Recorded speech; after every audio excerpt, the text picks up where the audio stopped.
Good afternoon, baseball fans, and we welcome you to Pelicans Ballpark for day 2 of the Ripken Experience here in Myrtle Beach, South Carolina, as your Keene State Owls take on the Vikings of Salem State. We thank you for joining us on the Owls Media Network. My name is Nick Landy, calling the action for today.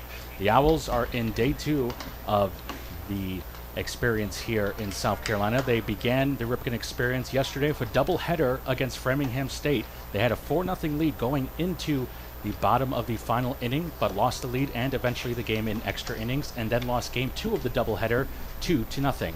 So originally we were going to have a doubleheader today against Salem State, but the first game was postponed due to weather. So instead we will have a full 9-inning game here today, as the Owls will be the home team. They will get to warm up. And today's pitcher for Keene State will be Daniel Kentafi. Kentafi coming in as the right-hander. Here are the rest of the starters for Keene State. They will have Hamilton Barnes playing at second base. Nate Hudson will be out in left field. Josh Bion will be in first base. Jonathan Chatfield at second base. Brendan Eaton right field.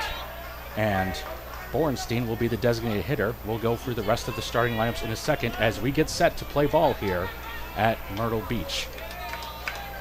And leading off for Salem State will be, for the Vikings, number 29.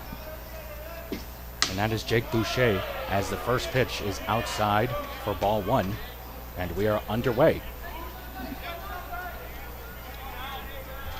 Jake Boucher, the leadoff hitter for the Vikings, will be out at second base as the 1-0 from Kentafi is a line drive over the head of the shortstop for the Owls, Junior Santos, and it's a leadoff single for Boucher.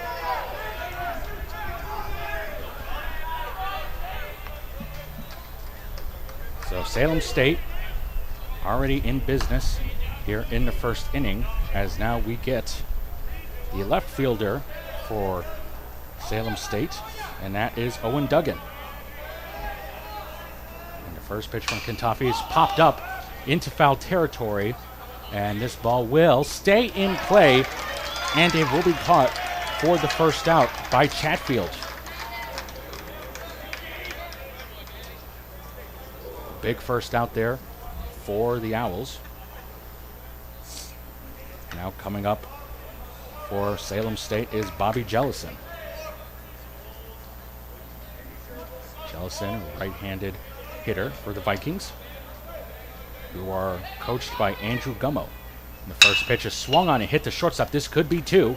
Off to second and then to first, and it is in time for a double play. So after the leadoff single, the Owls get a foul out and then force a double play to end the inning. No runs, 1 hit for the Vikings, and Keene State will now be coming up to bat. So to go through the rest of the starting lineup for Keene State, batting as the designated hitter for the Owls will be Emmett Borenstein. And then at catcher will be Evan Calley. Then Junior Santos, who started that double play, is at shortstop.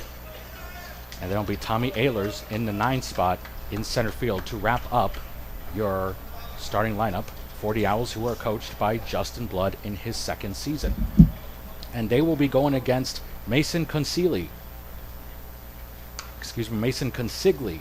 for Salem State, as the right-hander will try to help the Vikings pick up their first win of the season. They have an 0-2 record coming into today's game. They lost their season opener to Endicott 7-0, then had a doubleheader against Mitchell postponed, and then their first game here in Myrtle Beach on Sunday was a 9-2 loss to Mount Aloysius.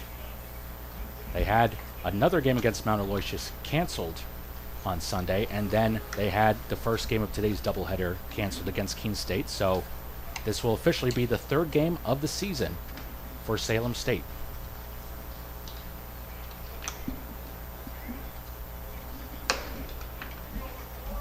Keene State, meanwhile, after losing both games yesterday to Framingham State, now has an overall record of 1-3 on the year. And they too have had some cancellations. They originally had a doubleheader against Farmingdale State canceled. So instead they put in a doubleheader against Trinity. He split that doubleheader, losing the first game 9-2, and then winning the second game 4-1. So Keene State has now lost its last 2 games and will look to snap that losing streak here today. A much nicer day here in Myrtle Beach compared to yesterday. Yesterday was overcast, a little bit of rain here and there. Today, though, the sun is finally breaking out and we're getting some nicer weather.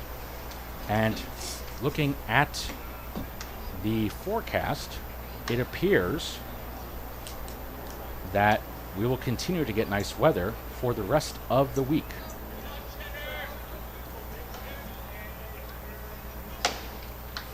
So the final warm-up pitch is tossed, and we will now see Hamilton Barnes stepping up to the plate for Keene State. Barnes was the leadoff hitter for the Owls in yesterday's games, and he will look to get Keene State started early.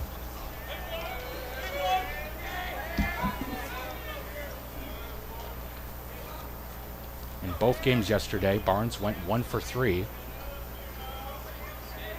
Or excuse me, he went 2 for 3 in the first game against Framingham State with a run scored and a double, but then went 0 for 3 in game 2 as he swings and misses at the first pitch by Consigli, as he is now down in the count 0-1.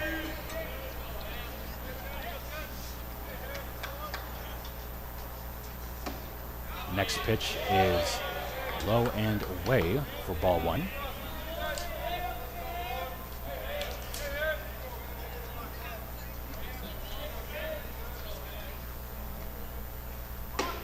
Barnes showing bunt there, doesn't take it, but it's still called a strike by the umpire. As now we're already starting to see a little bit of shade creeping in here at Pelicans Ballpark.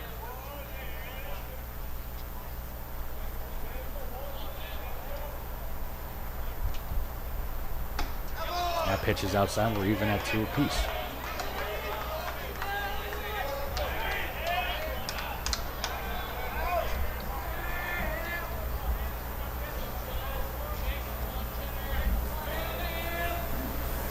And now the 2-2 pitch is outside again. We have a full count already. Pelicans Ballpark, 315 down left field, 328 down right field, and in left center, 402 feet. The home of the Myrtle Beach Pelicans as the payoff pitch swung on and hit to right field. Will the right fielder get there? He will not. It will fall for a hit, and Barnes has a leadoff single for the Owls.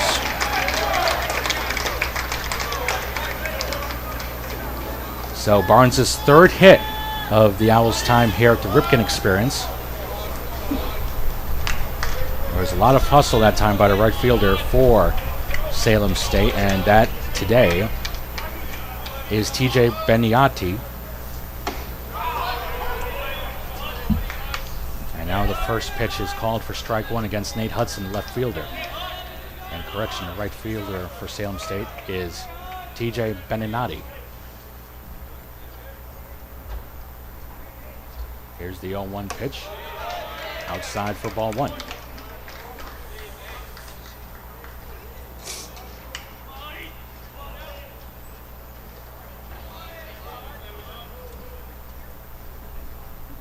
Now the 1-1, Barnes is going for steal, and the throw is not in time, and Barnes gets a stolen base to put a runner in scoring position for the Owls.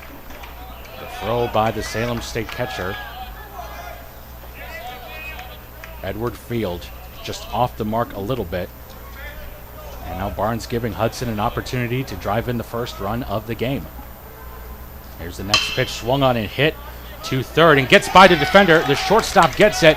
He tries to get Barnes at second, but he can't, and everyone is safe.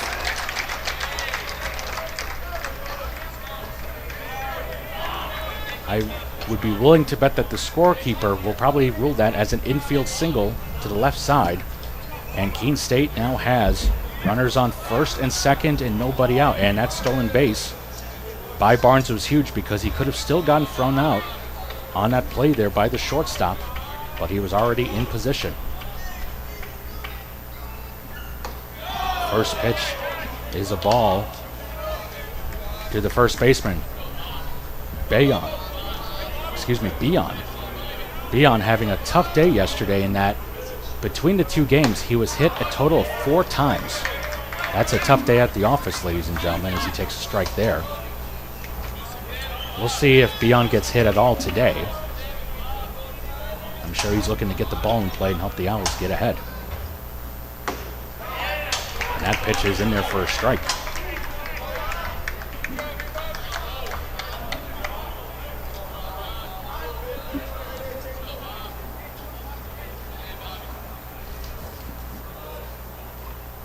Here comes the next pitch, and that's well in the dirt. They're going to try to pick off Barnes at second, and it gets away from the second baseman, and Barnes is heading for third, and he will get there safely with no throw. Another big mistake there by Salem State. The throw from field was a little high. However, it does also seem that the shortstop for Salem State,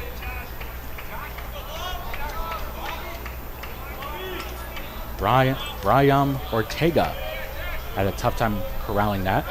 And now pickoff route first, not in time, as Hudson gets back there safely.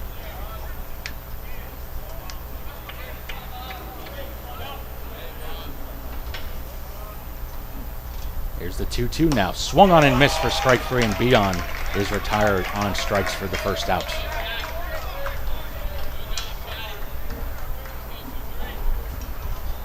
With one down here in the bottom of the first, Jonathan Chatfield comes up to bat for the Owls. Chatfield had one of the biggest hits for Keene State yesterday, a 2-run RBI double to extend Keene State's lead in Game 1 yesterday against Framingham. And he hits a deep shot to right field. Going back at the wall. Will it stay fair? It just goes foul. And Chatfield, who also hit his double yesterday off the right field wall, just missed hitting a home run right there.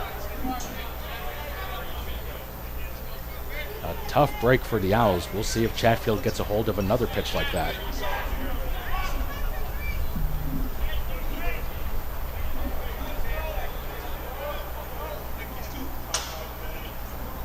Count is now 0-1. The next pitch, a breaking ball, finds its way in the strike zone, and it's 0-2.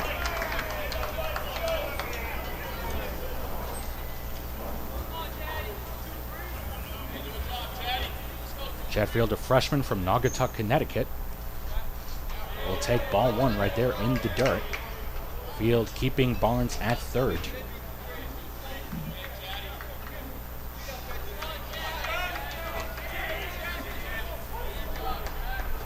Count now 1-2 with 1 out.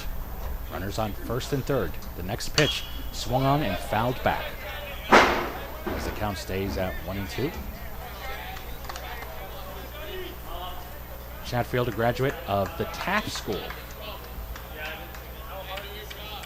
looking to get at least an RBI here. Those 2 RBIs he recorded yesterday were the first 2 of his collegiate career.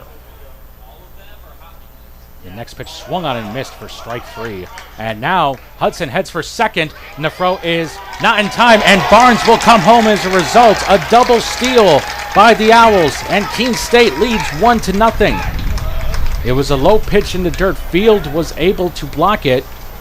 Hudson with the heads-up play to head for second and get in on time, and then Barnes was able to notice that the home plate was open, and he was able to head home with his second stolen base of the inning. The double steal working to perfection for the Owls, as the first pitch here is swung on and popped up by Eaton, and it is caught by the shortstop, and that will end the first inning. But not before Keene State grabs its first lead of the day on a double steal, and we will head to the second. It's a 1-0 lead for Keene State. Pay attention. Welcome to Fandom 101. We'll cover the tools of the trade, from foam fingers in the wave to the super secret wave. How's that for a course description? Lesson 1, your game starts long before the opening whistle, so arrive prepared. 2, if something piques your interest, raise your hand. And 3, work in groups. NCAA championships. Attendance is encouraged. Passion is mandatory. Get your seats today at ncaa.com/tickets. Class dismissed.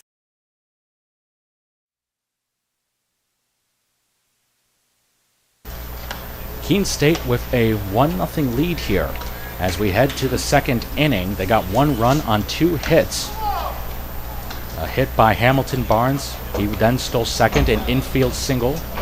Then by Nate Hudson. Barnes eventually went to third on an error, tied the Vikings. And then after a strikeout by Chatfield, Hudson took off for second, stole second successfully, and then during that steal, Barnes was able to come home from third and score. And that's where we stand right now, as Daniel Kentafi, who had a 1-2-3, excuse me, he did not have a 1-2-3 first inning, but he was able to get out without giving up any runs.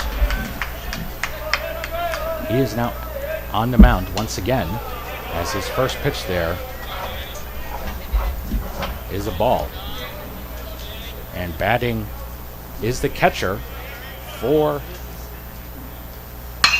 and a line shot just foul by Field. And it was a 1-2-3 inning, as after the Vikings had a leadoff single, Keene State was able to turn a double play to end the inning.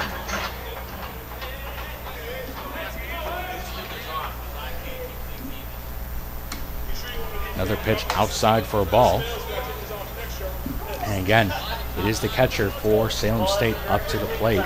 Edward Field had a tough inning there. We'll see if he can make up for it as he takes a high pitch for ball 3.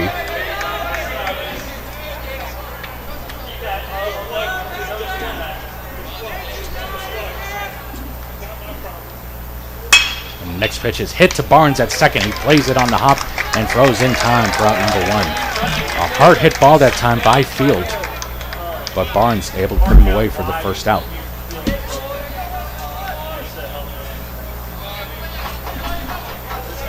And now that will bring up the right fielder for the Vikings, TJ Beninati. First pitch by Kentafi, high and inside for ball 1.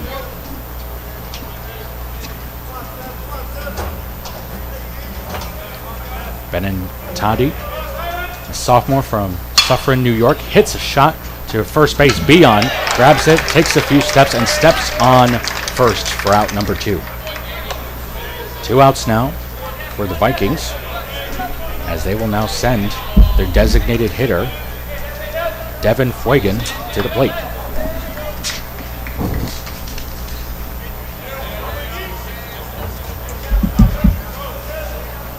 Fuegan, a left-handed batter, hits the first pitch. It's a soft grounder, and Kentafi is able to run over and pick it up and toss to first for the final out. Another 1-2-3 inning for Kentafi, as we will now go to the bottom of the second with Keene State holding on to a 1-0 lead.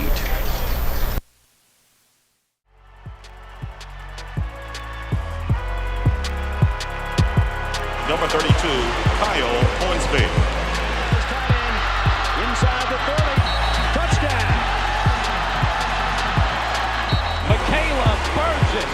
An incredible finish by Hall. The NCAA and its member schools offer nearly 500,000 college athletes a path to go pro in something other than sports. Learn more at ncaa.org.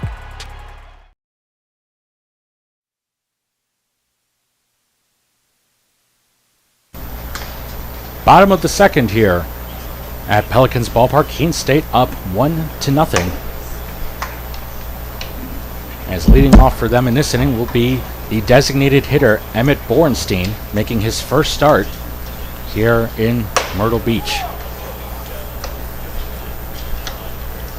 Borenstein briefly came on as a pinch hitter yesterday in the second game of the doubleheader, and now he will get a chance to make an impact for the Owls. Borenstein, a freshman from Avon, Connecticut, can also play catcher, and this will be his first collegiate start, as yesterday was his first collegiate appearance. He ultimately hit a pop-up in his only plate appearance. So let's see if he can get his first collegiate hit right here against Consigli. The first pitch of the inning is in there for strike one.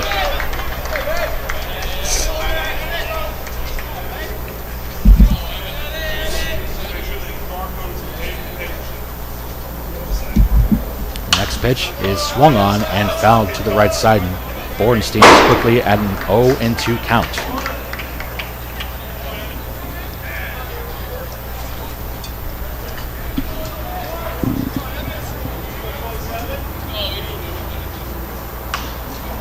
Another pitch is fouled off again, as the count remains at 0-2.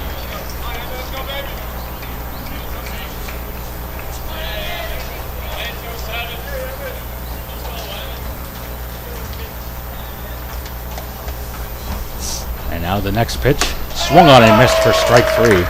It's another strikeout for Consigli. That's his third strikeout of the day already, and it's one down.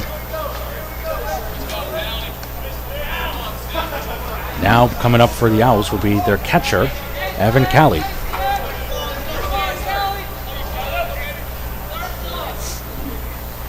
Cali takes the first pitch in the dirt for ball one.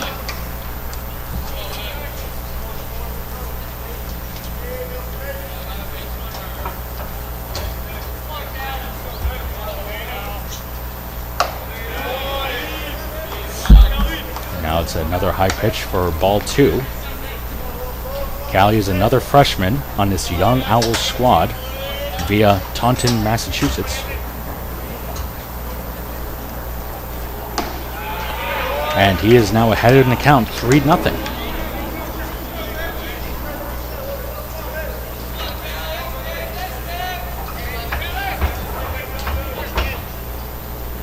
The 3-0 pitch now is inside, and it's a 4-pitch walk for Cali. Who gets on base with one out here in the second. Cali yesterday played in only one of the two games where he would pick up a double and scored a run in 4 trips to the plate. And now it is the shortstop for the Owls, Junior Santos. Santos picked up an RBI single in yesterday's opening game of the doubleheader as he takes a pitch for ball one. That RBI yesterday was Santos's first of his collegiate career, and now he hits a ball to center field. Coming in is the center fielder, but he will not be able to get there as the ball falls for a single. And Santos has his first hit of the game, and now will also move up Cali to second. So after the strikeout to open the inning, the Owls respond with a walk and a single, and they now have runners at first and second for the 9-hitter, the center fielder, Tommy Ehlers.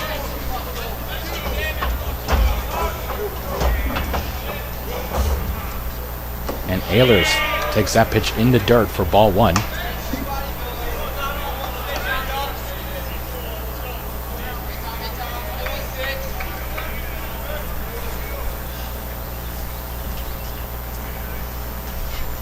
And he hits that ball to left field, and that will drop for a fair ball. Cali will come around and score. Santos heads to third, where he will stay there. It is an RBI double for Tommy Ehlers. And Keene State now has a 2-0 lead.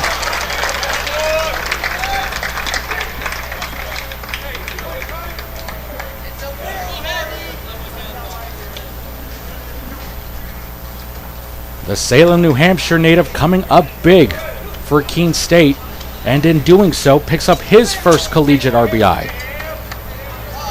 And now it's back to the top of the order for Keene State. It's Hamilton Barnes, who started the scoring for Keene State last inning. He takes ball one. Barnes picked up a single to right field, stole second, eventually advanced to third on a bad throw to second on a pickoff attempt, and then he stole home on a double steal that involved Nate Hudson. And now it is a 2-0 count as Barnes holds Santos at third.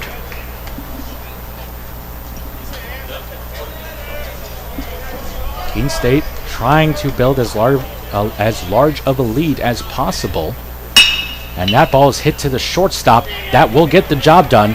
As Barnes is thrown out to first, Santos scores on the sacrifice grounder.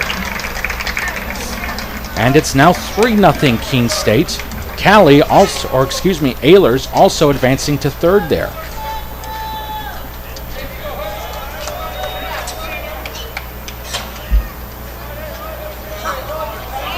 And now here is Nate Hudson. He can still get an RBI of his own with a base hit here. Hudson also picking up an infield single last inning.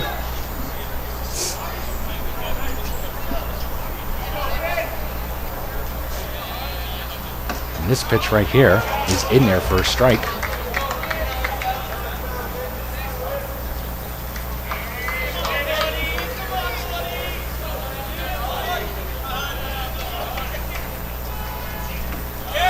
Another low pitch, and it's 2-1 now.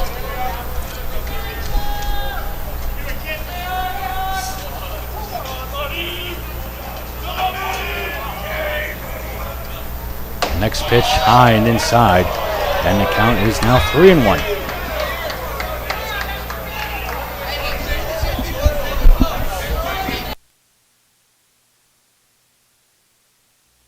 Apologies there, that was actually a strike. It's 2-2, and Hudson is struck out, and that ends the inning, but not before Keene State gets another run.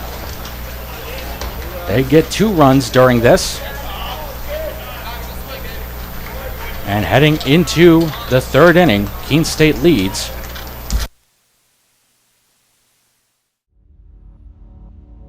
To them, the whole world looks like an opportunity, one to be seized,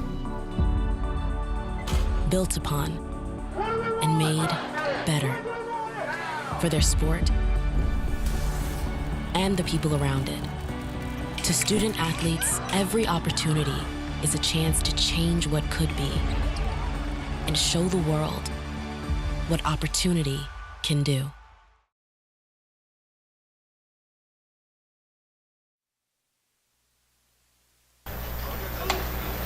Keene State with a 3-0 lead as we head to the third inning. They picked up 1 run in the first, followed by 2 in the second.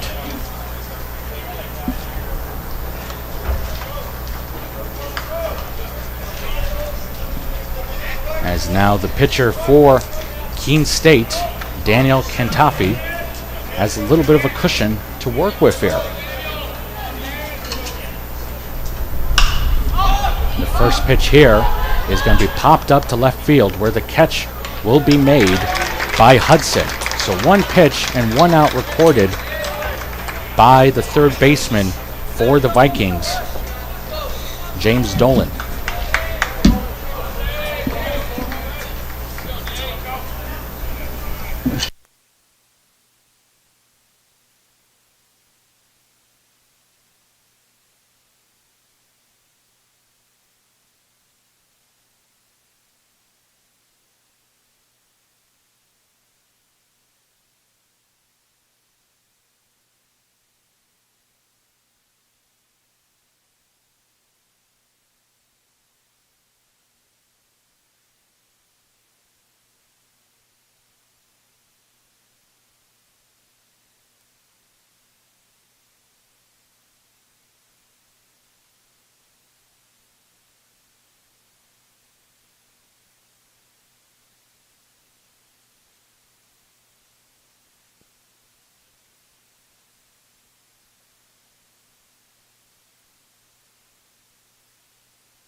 And the strikeout there ends another 1-2-3 inning for Kantafi. We head to the bottom of the third with Keene State leading Salem State 1-0. And while we wait for Keene State to go to bat in the bottom of the third, we are joined by a special guest today. It is Keene State sophomore pitcher Phil Nichols. Phil, thanks for stopping by. How are you doing today? I'm doing well. Thank you for having me. Thanks for being here. We got to see you in action once again yesterday in the first game of the doubleheader against Framingham State. Another great outing from you, where you went 5 1/3 innings pitched, giving up only 4 hits and striking out 3 batters. And that followed up your excellent season debut a week prior against Trinity, where you went 6 1/3 innings pitched, giving up 6 hits, but no earned runs in either appearance. So 2 games into your season, how do you ultimately evaluate your performance so far? Yeah, I feel good. I ultimately trust the defense behind me. Throwing to contact, the opponent putting the ball in play, and the defense is just out there making plays. What is something that you ultimately set as a personal goal heading into this season? Just, competing, going out there, doing well, and like I said, overall as a team, just getting the job done day in, day out. Is there any particular pitch you're hoping to improve on, something that maybe didn't seem so well at first that you're trying to maybe get a little bit more effectiveness out of? Yeah, the other day I was actually struggling with the breaking ball, so that's definitely something I need to bring back in. Now, this year is also a very interesting year as Beon steps in to lead off the bottom of the 3rd inning as he takes ball 1 there. Obviously, this year is very interesting in the fact that we have several new rules, particularly with the pitch clock, 20-second pitch clock. I want to know personally, what is your take on the new rules? What do you ultimately think about it? Yeah, I mean, it's definitely something to get used to and be aware of now, but, every day in practice we're, going over those rules, seeing what we can do to, not have any problems with them. So. Now, for those who don't know, sitting next to us working on the graphics for today's game is yesterday's special guest, Brendan Muse, and I also asked Brendan about the pitch clock as well, and he talked about how he personally likes to be able to take his time on the mound and be able to figure things out before throwing that pitch. Is that a similar mindset that you have, or do you personally enjoy the faster pace? Personally, I don't mind the faster pace. I don't really see a whole difference in what I was doing prior to the rule implementing. So we've been talking about throughout this broadcast how young of a team you have here. So many freshmen on this club already contributing in so many ways. You obviously coming in here year before as that pitch is fouled down the right field line, bringing the count to 3-2. How excited are you personally to see this core group of players being able to help rebuild Keene State baseball over the next few years? Oh, I'm very excited. We have a lot of new arms in the bullpen this year, and a lot of options out in the field and in the lineup, and right now it's great to see the new guys coming out and just getting the opportunity to see who fits best where. And Beon gets a free pass over to first base to start the bottom of the 3rd. Now we'll bring up Jonathan Chatfield, who struck out back in the 1st inning. Who are some of the guys that you really enjoy hanging out with? Are there any? And a high pitch on the inside, and that does. We'll see if they do say that does hit Chatfield or not. And they will say that it did hit him. So Chatfield will now head over to first base, and Beon will advance to 2nd. So runners on 1st and 2nd if nobody out. Going back to that question, who are some of the guys you've really ultimately enjoyed hanging out with on this team? Put me on the spot here. There's a whole lot of guys, I can tell you that all the guys on the team, honestly, we all get along well. That team chemistry has been there since the fall, so I can't really say anyone in particular. It's just all the guys on the team. Just a strong sense of camaraderie among this group of guys. Definitely, and I feel like that's a huge role in being successful in the season, is that first step, team chemistry, and I feel like that's been there for quite a while. Foul ball out of play there by Brendan Eaton. He popped up in his last plate appearance back in the 1st. So ultimately, by the time you are done here at Keene State, what are you ultimately hoping to accomplish as a pitcher by the end of your collegiate career? Not necessarily as just a pitcher, but I say as a team, winning a conference championship and making the NCAA tournament is an ultimate goal. Winning games, making that tournament, winning a championship. Does having a team like Eastern Connecticut in your conference that's so good nationally, how big of a motivating factor is that for you guys personally as the umpire gets hit on that pitch there? We'll see if the trainers come help him out there. Scary moment in this situation.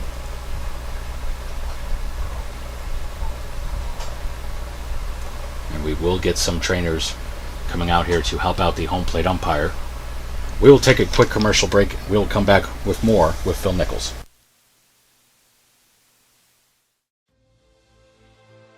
Passion's love.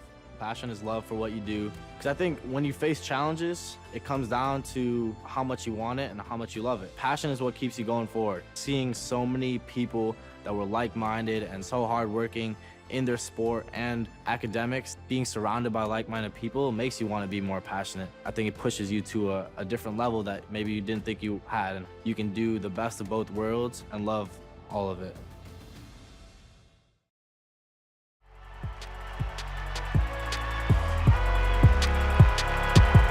Number 32, Kyle Hornsby. Inside the 30. Touchdown.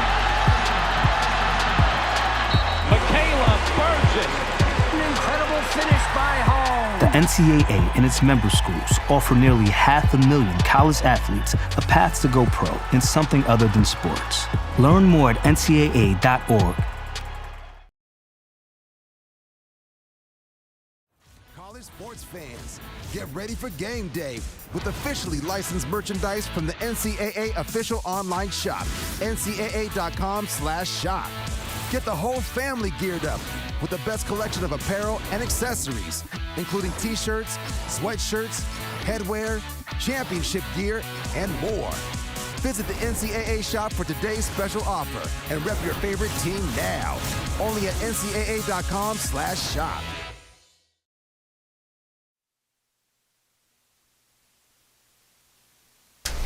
Back here at Pelicans Ballpark with Keene State up 3-0 in the bottom of the third inning. Nick Landy here, joined by Keene State pitcher Phil Nichols, as we recently had a scary moment where the home plate umpire was hit by what appeared to be a foul ball there. He was down on the ground for a little bit. Thankfully, he is back up, was given some water, and it appears he is back on the field, and we are ready to go as Brendan Eaton will step back to the plate to continue this inning. So Phil will continue this conversation.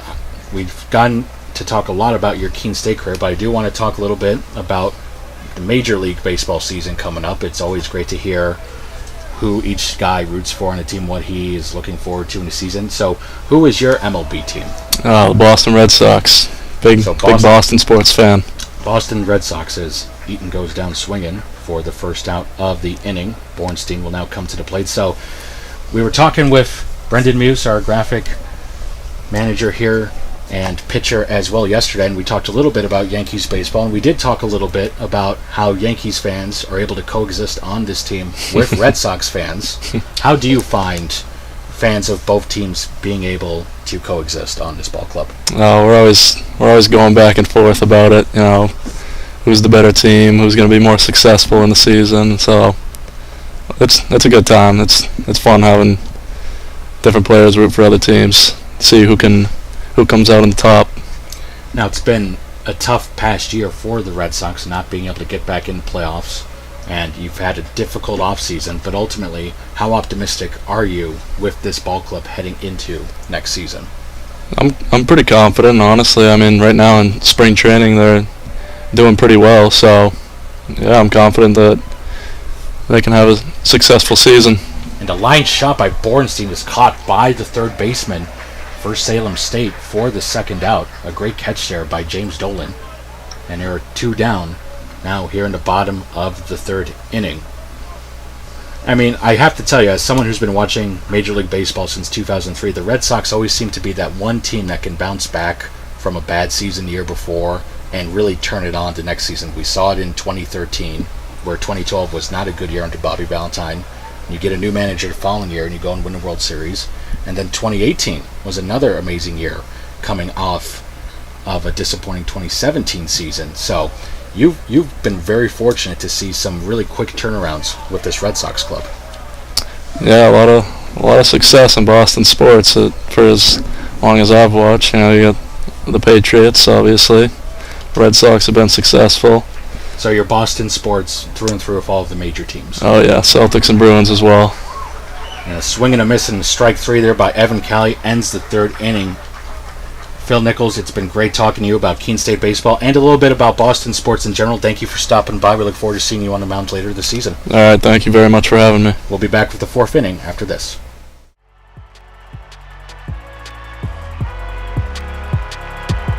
Number 32, Kyle Hornsby. Inside the 30. Touchdown. Michaela burns it. An incredible finish by Home. The NCAA and its member schools offer nearly 500,000 college athletes a path to go pro in something other than sports. Learn more at ncaa.org.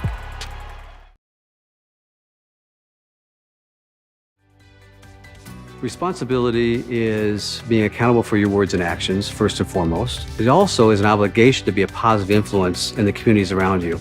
Being in a D3 program, you're going to have lots of different opportunities. You're not just an athlete, you're also involved in student life. Your academics are extremely important. We give a lot of our student athletes responsibilities right from the start by giving them leadership opportunities, by having them engage in the community, be a positive influence. That's being a responsible person.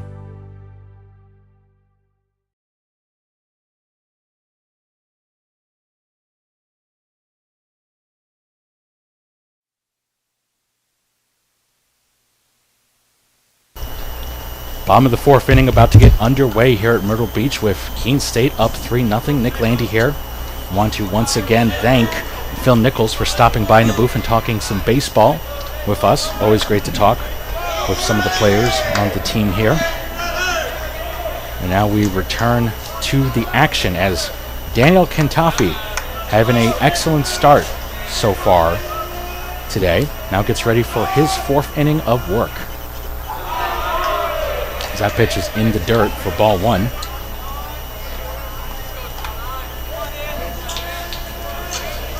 Keene State again picking up a run in the 1st inning and then 2 in the 2nd. Check swing there. And he did not go. This is the leadoff hitter for Salem State, Boucher. Jake Boucher led off the game with a single. And then was thrown out as part of a double play. There's a strike there.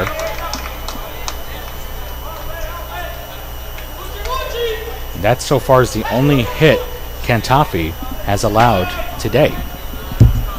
As the shadows continue to creep in here. And that pitch is inside for a ball. It's 3-1 now. Again, Keene State and Salem State were originally scheduled to play a doubleheader today where both games would have been 7 innings apiece. Instead, the first game was postponed due to the weather, and as a result, we're just playing one game today, which will go 9 innings, as Boucher draws the walk to lead off the 4th inning.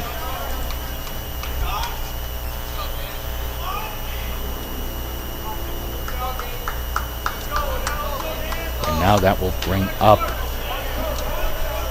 Owen Duggan, who fouled out, to 3rd base. As he takes a strike there.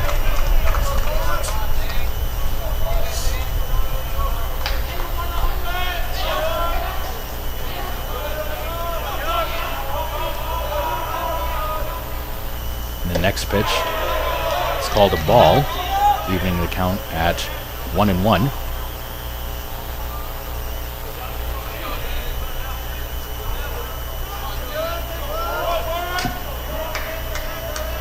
Comes the next pitch off the glove of the catcher, Callie, and as a result, Boucher will head to 2nd on what I'm sure will be ruled a passed ball.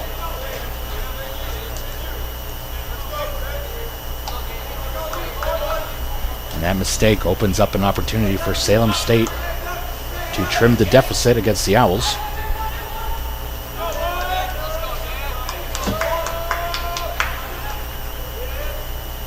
And swung on by Duggan, and that is just a foul ball.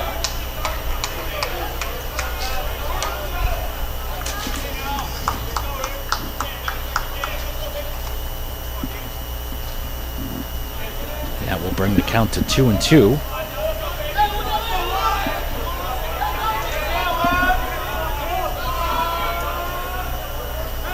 Next pitch by Cantafi. Outside, and we have a full count. A big pitch coming up here, arguably the biggest of the day so far for Cantafi.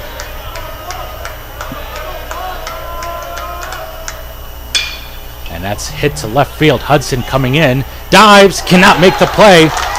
Boucher will round third. He is going to score as Duggan heads for third. And he will slide in there. He is safe with an RBI triple. It's 3-1 Keene State.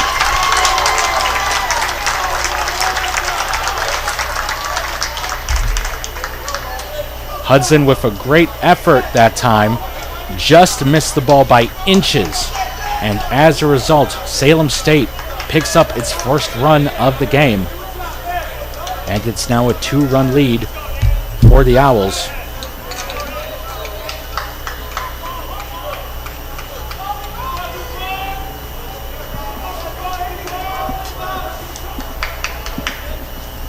And now the pitch here, swung on by Jellison, hit to left center, and it is dropped by the center fielder. Ehlers with the drop, and as a result, Duggan's going to score from third, and Jellison gets into second, as he's now going to score, and it's now 3-2.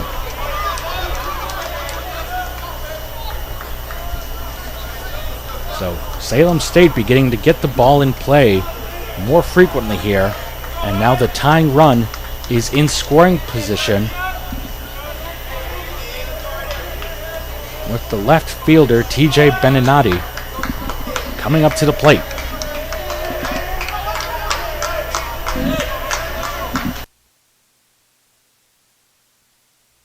And the first pitch, a leaping grab by Barnes, and a toss to second on time. But Barnes arguably saved the tying run from scoring, and that brings up the second out of the inning. And correction, that was Field that time. Edward Field, the catcher, was hitting that time. Now it's Beninati up to the plate with only one out in this inning.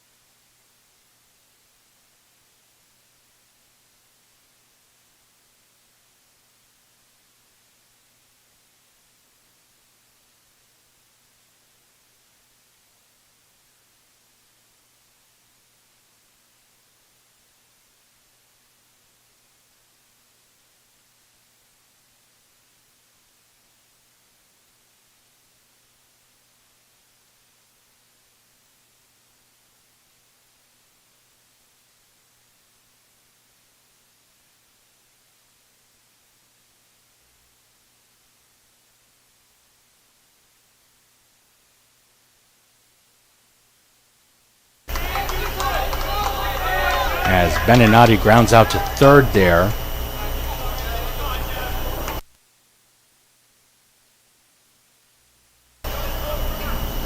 And with two down, Jellison still at second, and it will be Fuegan, the designated hitter, up to bat. Pickoff throw to second, just a little bit late there.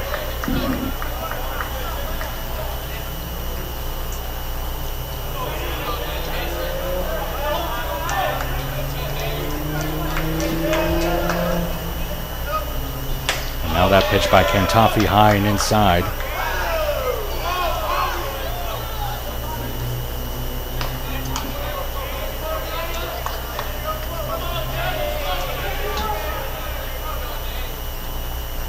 And now swung on and missed by Fuegan. And the count is now at 1-1.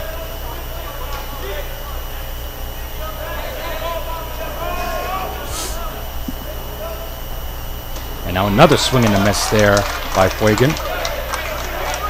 He hit a ground ball back to Kantafi to end the second inning. Can Kantafi get him here to end the fourth?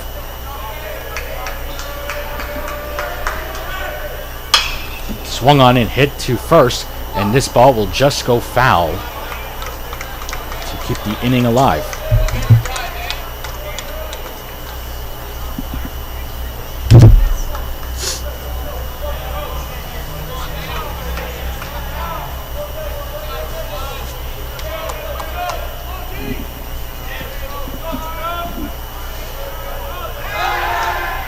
And now another throw to second. That's not in time, as Jellison gets back to the base.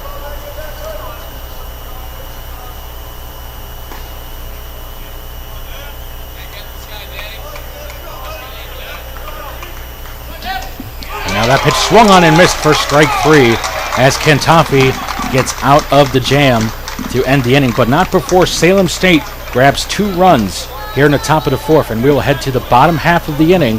Keene State now leading 3-2. Pay attention. Welcome to Fandom 101. We'll cover the tools of the trade from foam fingers in the wave to the super secret wave. How's that for a course description? Lesson 1, your game starts long before the opening whistle, so arrive prepared. 2, if something piques your interest, raise your hand. And 3, work in groups. NCAA championships. Attendance is encouraged. Passion is mandatory. Get your seats today at ncaa.com/tickets. Class dismissed.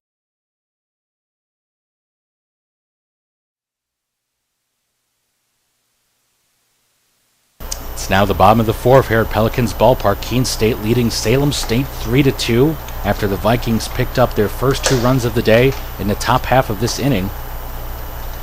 Now Keene State will try to respond with a rally of their own, as it will be the 8, 9, and 1 hitters coming up this inning, with Junior Santos, the shortstop, to lead things off. Santos had a single at center field, up to center field back in the second, and went on to score on a sacrifice grounder by Barnes.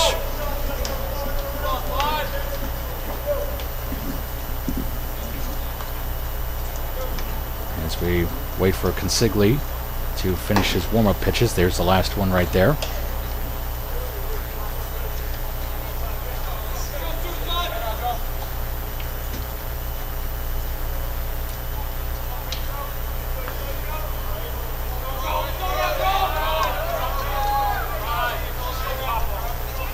Here is Santos up to the plate.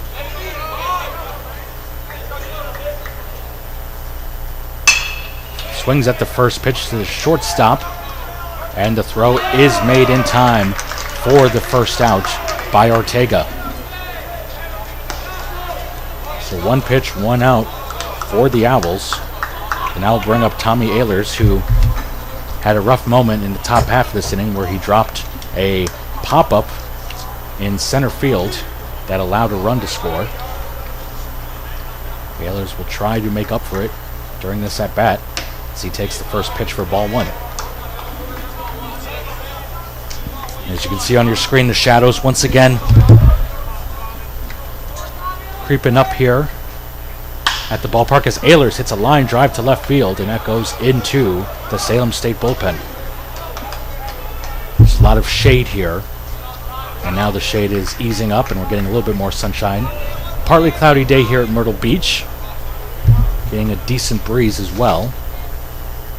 And a line drive once again left, and this one will stay fair, and Ehlers is on his way to second with his second double of the game. Ehlers had a double to left back in the second inning, and it's deja vu here in the fourth, as Keene State now has a runner in scoring position with 1 out. And we are now back to the top of the lineup, where it's Hamilton Barnes, the second baseman. Barnes got a single in the bottom of the first inning and scored. And then in the second inning, drove in Junior Santos with a sacrifice grounder. And he swings at the first pitch here. It's a soft grounder to the shortstop. Ortega throws off target, and it's stopped by the first baseman. But that will allow Barnes to be safe and Ehlers to move to third. It'll be interesting to see if they will also rule this as an error or as an infield single. My guess is that this will be an E6, but we'll have to wait and see what the scorer rules. Either way, it's first and third now for the Owls. And you have to also give a lot of credit as the steal is on. It's another double steal. The throw to home. Barnes is ultimately tagged out. Salem State saw it coming that time as Ehlers tried to score from third. Barnes does get into second safely, but the double steal that Barnes scored on in the first inning does not work this time.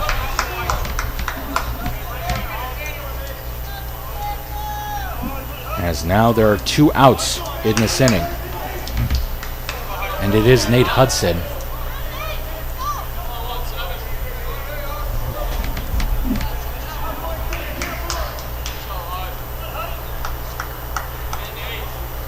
It is 1-0, the count here.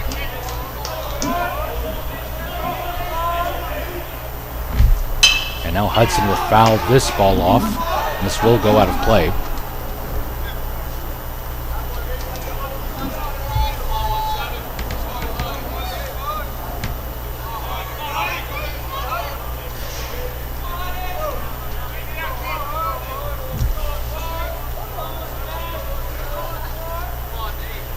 Hudson struck out and walked in his previous 2 plate appearances.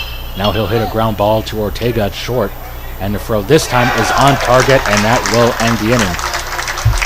A promising start to the inning for Keene State ultimately ends on Tommy Ehlers being thrown out at home on a double steal attempt, and Keene State gets no runs this half inning. Off to the 5th, Keene State leads 3-2. Get ready for game day with officially licensed merchandise from the NCAA official online shop, ncaa.com/shop. Get the whole family geared up with the best collection of apparel and accessories, including t-shirts, sweatshirts, headwear, championship gear, and more. Visit the NCAA shop for today's special offer and rep your favorite team now. Only at ncaa.com/shop.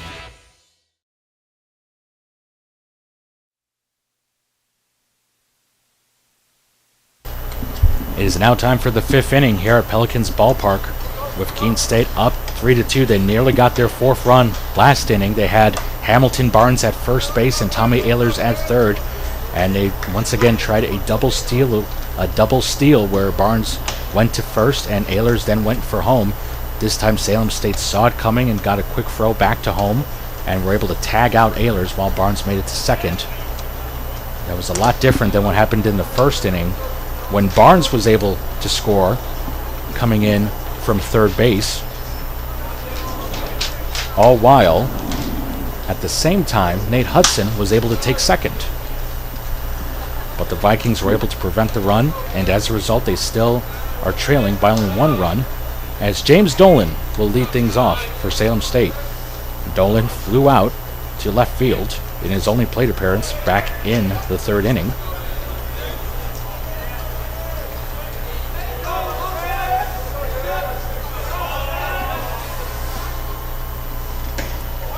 Dolan takes the first pitch for a ball.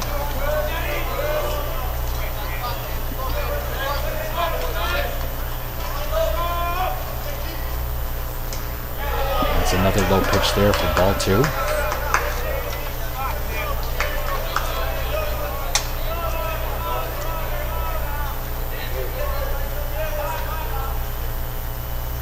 And now swung on, and this will be, that was awfully close to being a fair ball. It looked like it went right over the third base bag, but then ultimately landed in foul territory.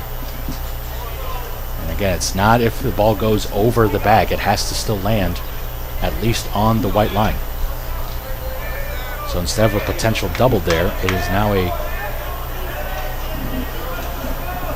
Another pitch coming up for Dolan, and he fouls this one off.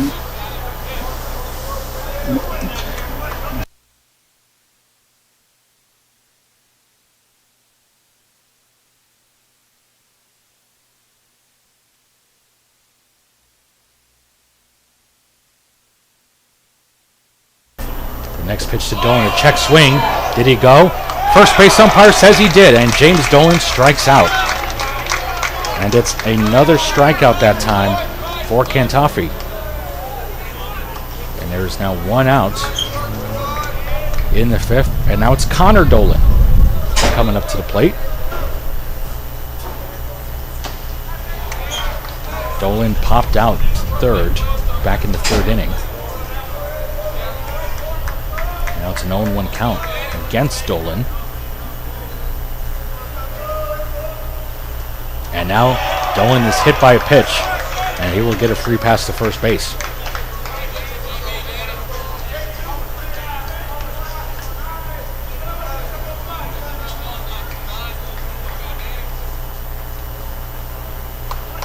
Keene having 3 strikeouts so far today.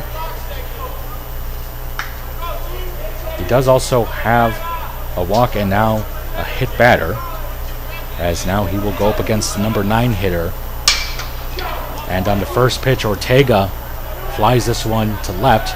Hudson fights the sun, and he will make the catch and force Dolan to go back to first. So quick second out, and it's back to the top of the lineup, where it will be Jake Boucher. And Jake Boucher having an excellent day at the plate. He had a single to start the game in the first, and then walked in the fourth and scored on the RBI triple by Owen Duggan as he takes strike one there.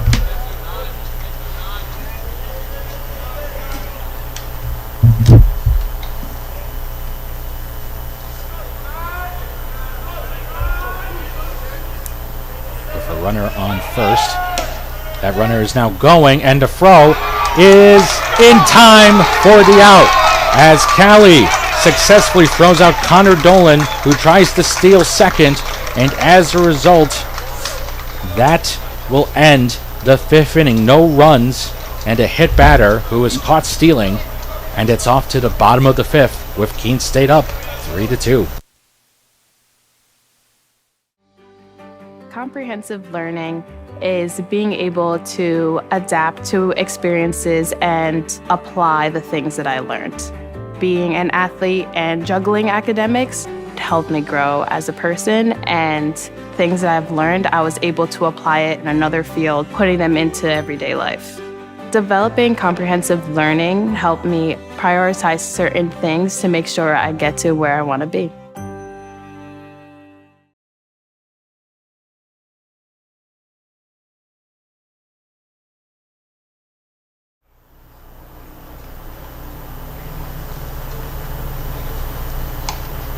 Keene State up 3-2 as we get set to start the bottom of the fifth inning. The top half of the inning ended in dramatic fashion as Connor Dolan attempted to steal second for the Vikings, only to be thrown out by Evan Callie. And as a result of that, that will ultimately allow Jake Boucher to get a fresh count to lead off the sixth inning. But in the meantime, the Owls will return to bat, trying to extend their lead. They jumped out to a 3-0 lead early in this game before giving up 2 runs to the Vikings in the fourth inning.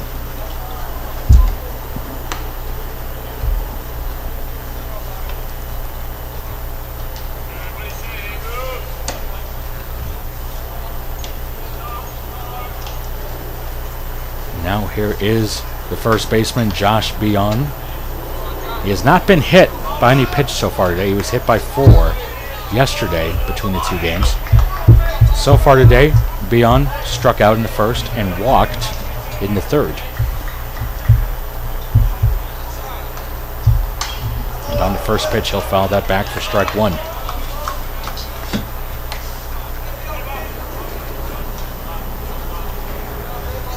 Beon, one of the experienced players on this team, a senior out of Pittsford, Vermont.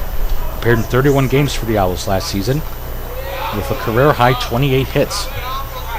As that ball gets away, it is now a 1-1 count.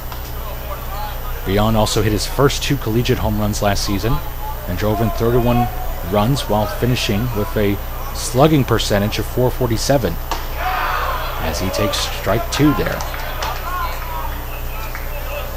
He also has some experience as a pitcher, a southpaw.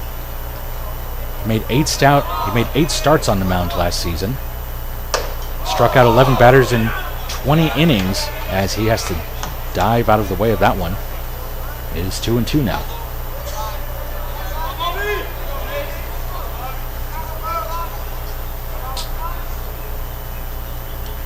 That pitch doesn't get close to making the play before hitting the dirt. It's now a full count.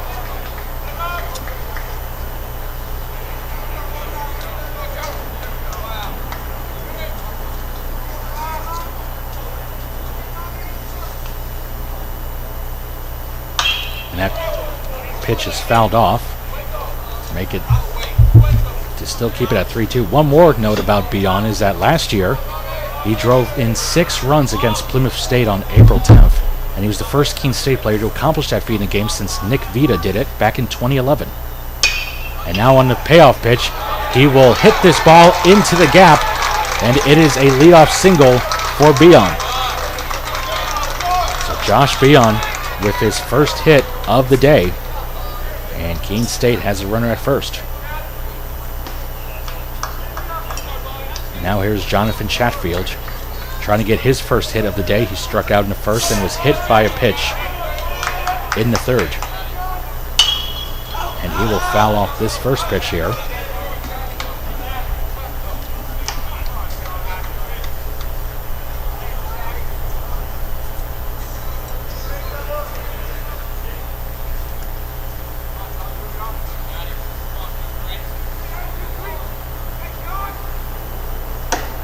Pitch was inside there as Chatfield had to dodge that one. It's 1-1 now.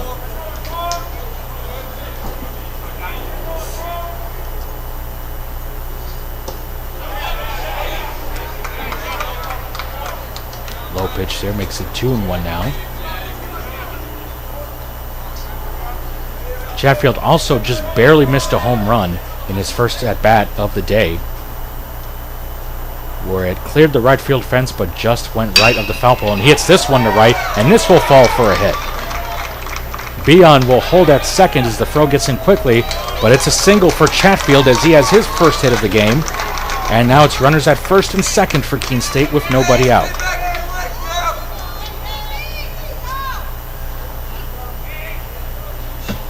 The heart of the lineup trying to manufacture a run here for Keene State as there will be a mound visit for Salem State. As Mason Consigli trying to keep Salem State in this ball game. He'll have to face Brendan Eaton next. Eaton is 0 for 2 with a pop-up and a strikeout.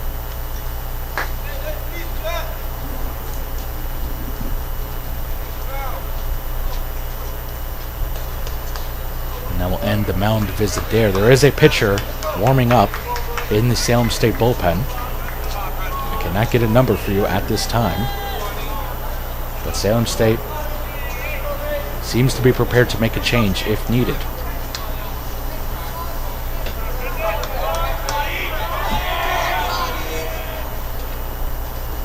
And that first pitch in the dirt, the throw to second, it's close, but Beon gets back in time. Salem State has tried a few pickoff attempts at second with mixed results. They did have a throw get away back in the first inning that allowed Hamilton Barnes to get to third, and that eventually led to the double steal that allowed Barnes to score. This next pitch is low for ball 2.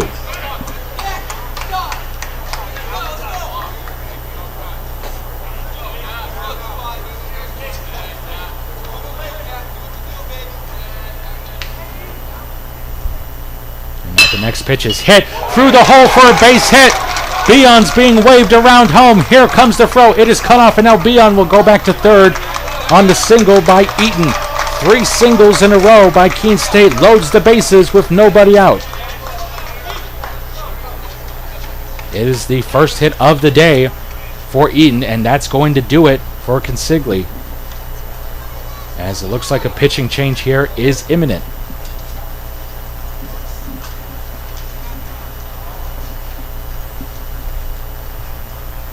And that will do it for Consigli. We will let you know who the new pitcher for Salem State is after this quick timeout.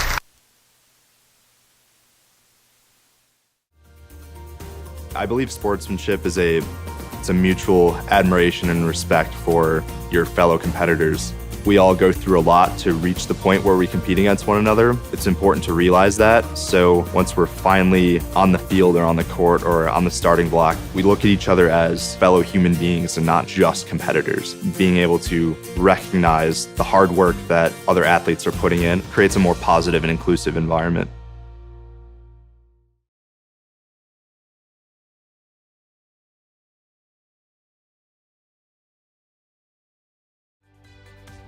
Responsibility is being accountable for your words and actions, first and foremost. It also is an obligation to be a positive influence in the communities around you.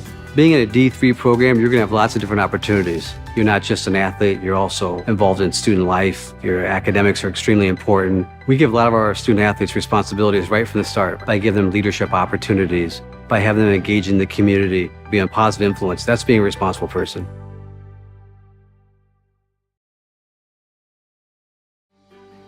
Comprehensive learning is being able to adapt to experiences and apply the things that I learned. Being an athlete and juggling academics helped me grow as a person, and things that I've learned, I was able to apply it in another field, putting them into everyday life. Developing comprehensive learning helped me prioritize certain things to make sure I get to where I want to be.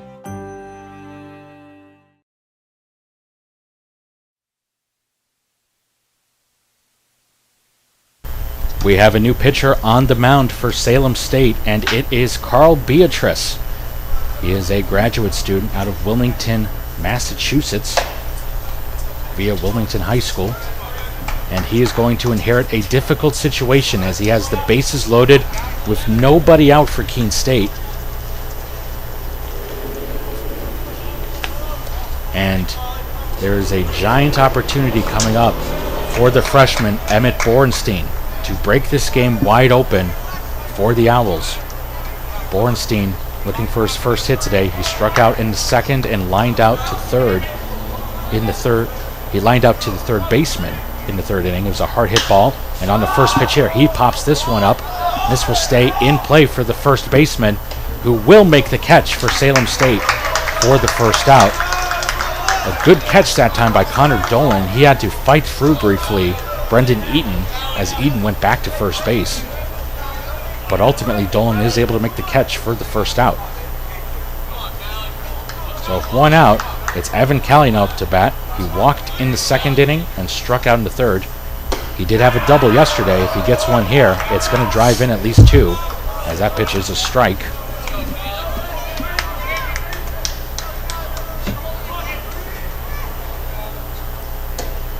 That pitch there is high. This is Beatrice's first appearance on the mound this season. He did not appear in either of Salem State's previous two games. Now this pitch is high and outside for 2-1.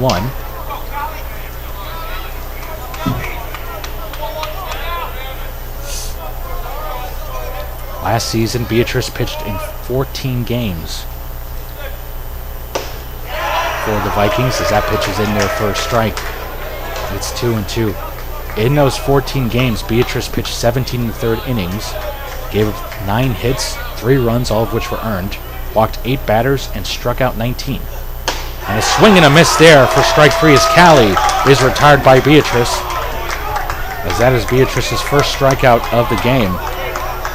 And now it's up to Junior Santos to try to extend this lead for the Owls. Santos had a single up to center field in the second inning, and he grounded out to short in the fourth. And on the first pitch here, he's going to hit this one to the shortstop, who will step on to second, and that will end the inning. So Keene State loads the bases with nobody out and are unable to bring anyone home.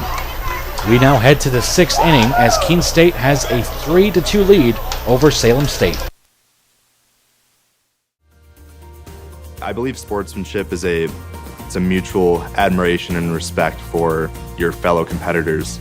We all go through a lot to reach the point where we compete against one another. It's important to realize that. So once we're finally on the field or on the court or on the starting block, we look at each other as fellow human beings and not just competitors. Being able to recognize the hard work that other athletes are putting in creates a more positive and inclusive environment.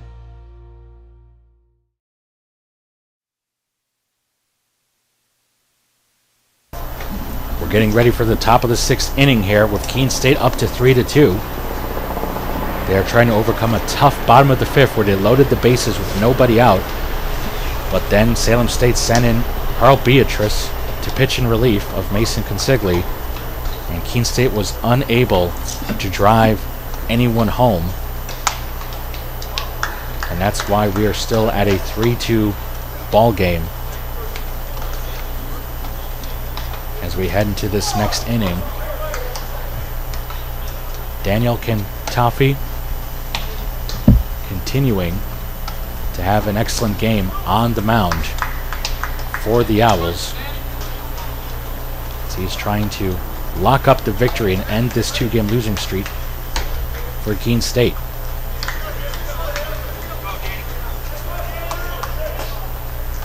And this is Kentafi's collegiate debut on the mound, I should add. So if he can hold on and get the win, it would be his first collegiate victory and would come at a perfect time for Keene State.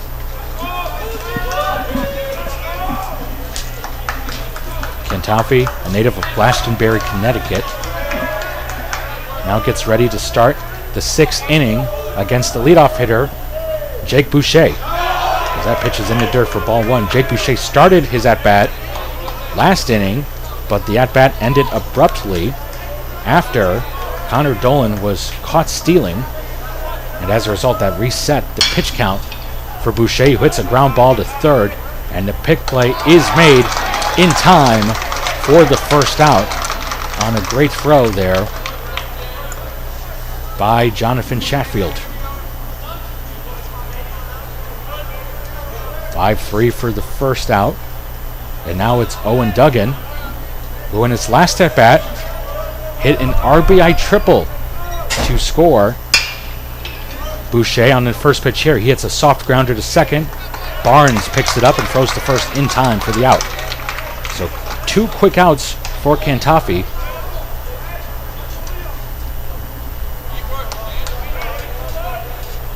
Who has aside from the tough 4th inning, has had an excellent day on the mound, and now he will go up against Bobby Jellison, the center fielder, who reached on a dropped pop-up, and on the first pitch there, he gets hit, and he is off to first base. That's the second time Jellison has reached base today. As I was saying before, he reached second on his last at-bat in the 4th on a dropped pop-up by Tommy Ehlers. So 2 outs and a man on first. It is the catcher for Salem State, Edward Field. And it's a 1-0 count. Field has grounded out and lined out. He'll try to keep this inning going here as he takes a low pitch for ball 2.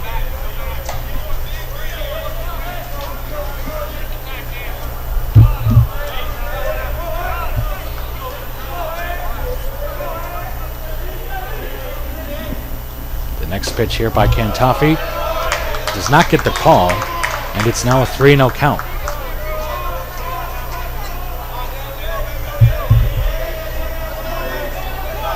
And again, with today being the only game Keene State is playing, it will be a 9-inning game, as there is strike 1 right there. The originally scheduled first game between these two teams was postponed due to weather, but they were able to get this second game in here. And a swing and a hit to the shortstop Santos. He will toss to Barnes at second for the final out. And Cantafi continues to keep the Owls out in front as Keene State leads 3-2 heading into the bottom of the sixth.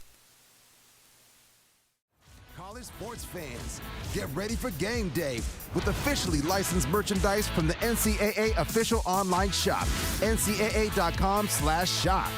Get the whole family geared up with the best collection of apparel and accessories, including t-shirts, sweatshirts, headwear, championship gear, and more.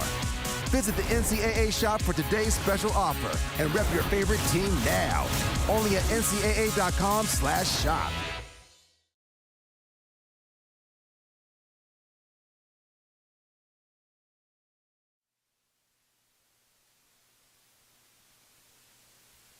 It is now time for the bottom of the sixth inning for Keene State, who leads Salem State 3-2.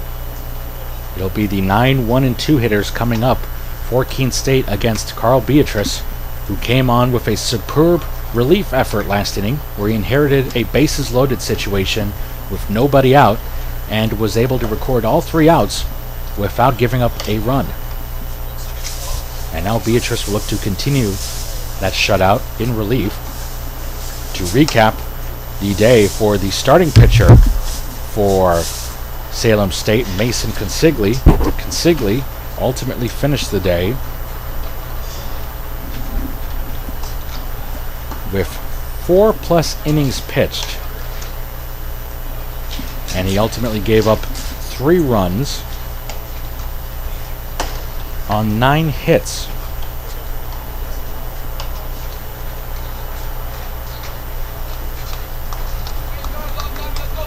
And now Beatrice will try to keep Salem State in this game even further.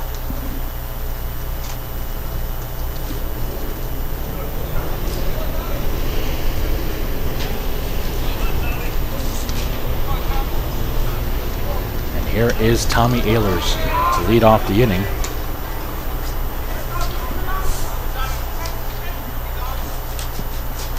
And that first pitch is high for ball 1.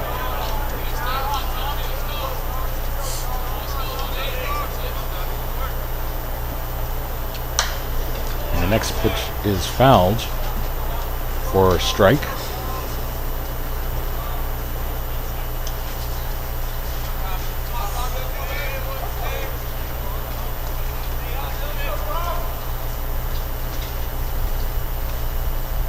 That pitch is inside, and the count is now 2-1. Last year, Beatrice finished with an ERA of 1.56. He has pitched a total of 2 seasons as that ball's bunted down, and the throw will not be caught, and I believe that will ultimately be rolled in infield single for Tommy Ehlers. And that will be Ehlers' 3rd hit of the game. He had 2 doubles to left field in his previous 2 trips to the plate.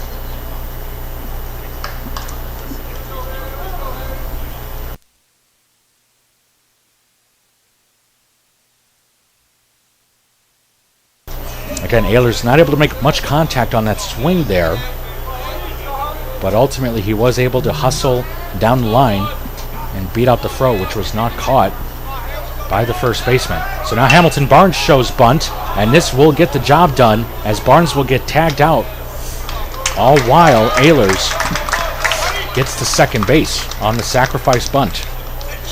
So there was a bunt there that time, and it worked out to perfection for the Owls, as they have a runner in scoring position with 1 out.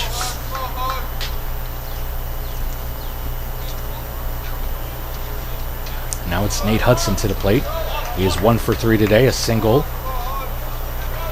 followed by a strikeout, and then a ground out to the shortstop.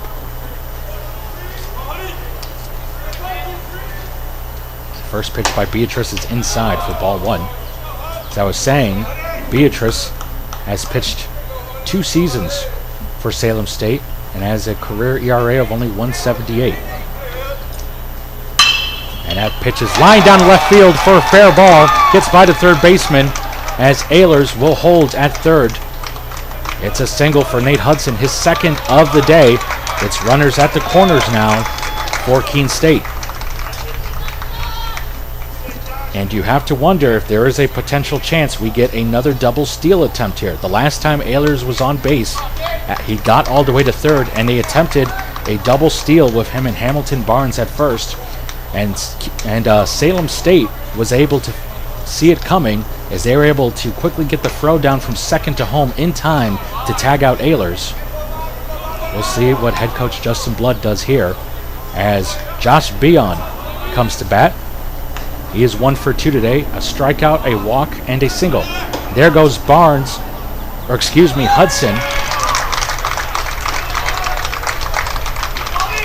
And it is a stolen base, but I do believe we do have a pinch runner in for Keene State. It's Mark Barrett in there, actually.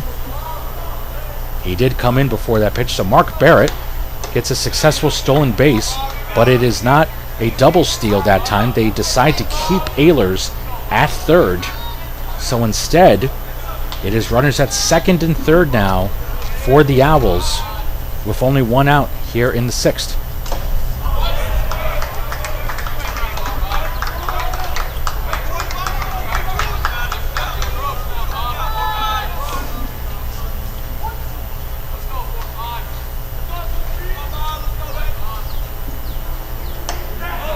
And that pitch that time gets in there. It's now 2-2.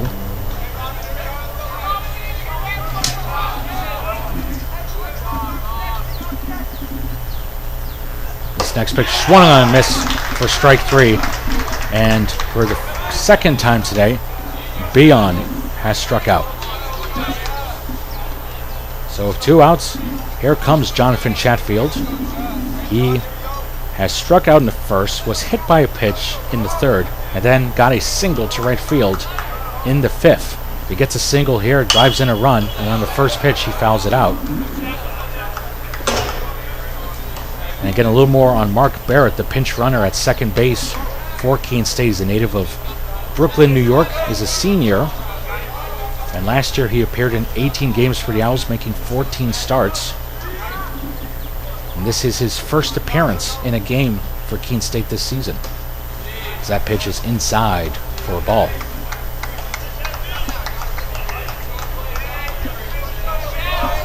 Last season, Barrett had 6 stolen bases. The year before that, 5. So now he has 12 stolen bases in his collegiate career.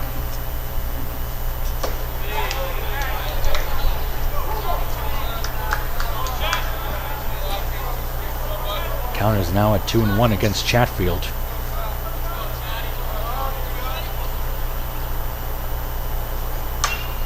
That's fouled back. We're now at 2-2. Keene State stranded the bases loaded last inning. Now they have 2 runners in scoring position. They're trying to get as much insurance as possible here as we are getting ready to enter the final third of this game.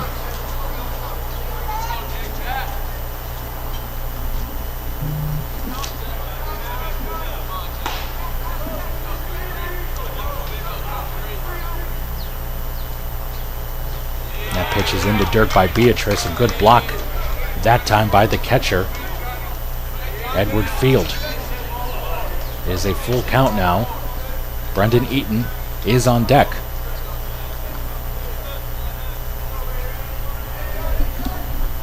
The payoff pitch, high for ball 4. And Chatfield gets on base for the 3rd time today, and once again for the 2nd inning in a row, Keene State has the bases loaded with 2 outs. And Brendan Eaton will try to bring in some runs for Keene State. He has popped out, struck out, and then got a single back in the 5th inning. He fouls off this first pitch here.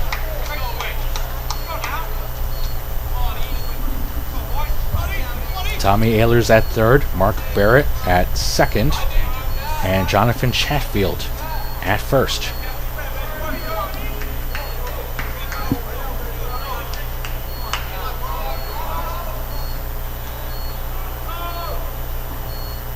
The 0-1.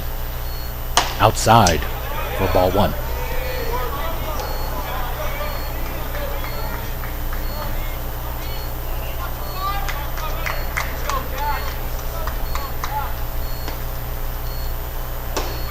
Another pitch outside brings the count up to 2-1.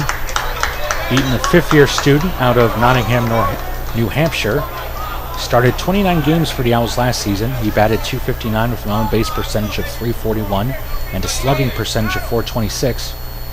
And on this next pitch, he takes another ball. And it is now 3-1, as we could get a walk that would drive in a run to extend the lead for Keene State. This is a big pitch right here.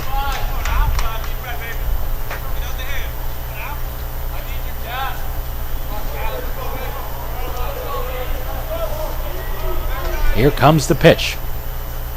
Swung on and fouled. And we have a full count. There are payoff pitches, and then there are payoff pitches with bases loaded in a tight ball game. This is without a doubt arguably the biggest moment of the game so far. Can Keene State extend its lead further, or can Salem State get out of another jam?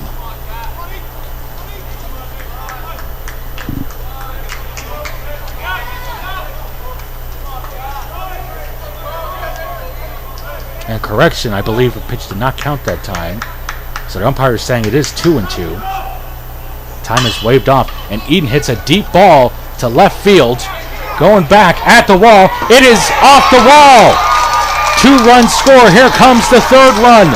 It is a bases clearing RBI double. The throw is offline. And now Eden heads for third. It is a bases clearing RBI double for Brendan Eaton. And Keene State now has a 6-2 lead. Incredible. He got a pitch right in the strike zone, and Eden connected on it. It literally missed being a grand slam by inches.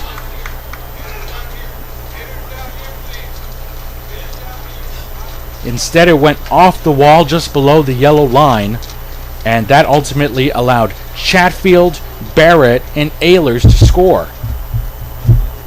They missed out on driving in some runs last inning, but this time the Owls make the Vikings pay, and they have broken this game wide open to lead 6-2 now. So after a quick mound visit, Beatrice will stay in the game and now will go up against Bornstein, who can drive in another run here.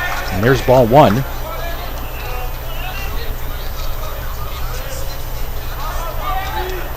Bornstein has struck out, lined out, and popped out.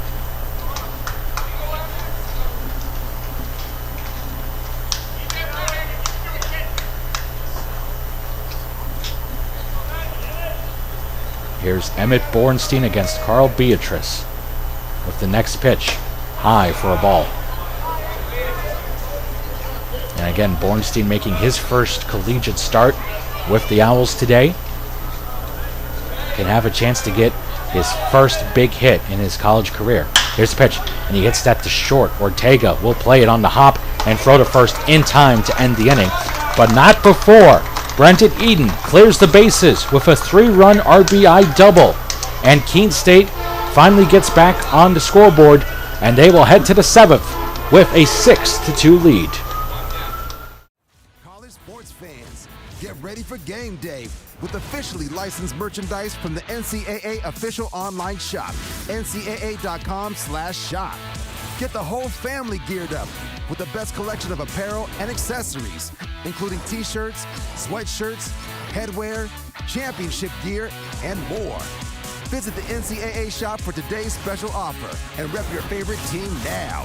Only at ncaa.com/shop.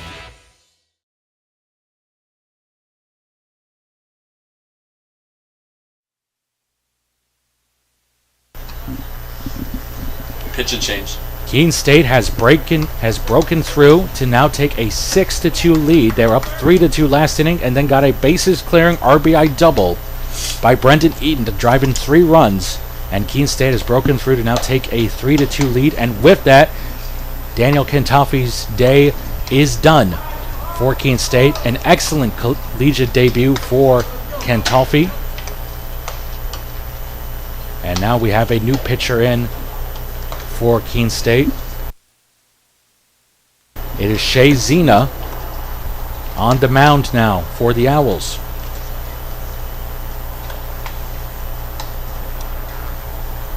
Zena, a sophomore out of Greenville, New Hampshire, making his second appearance on the mound this season. He previously pitched in the first game of the doubleheader against Trinity. In that game, he pitched 3 innings, gave up 2 hits and 2 runs, which were both earned. Walked a batter, struck out a batter, and gave up a triple. So he'll look to have a much better outing here, but he's now got some insurance to work with. It's a 4-run lead for the Owls.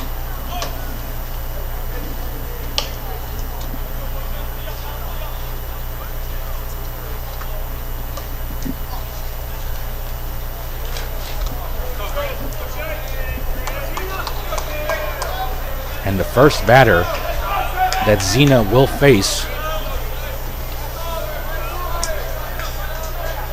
will be TJ Beninati. Beninati playing in right field today. Has hit 2 groundouts. And the first pitch by Zena is outside for ball 1.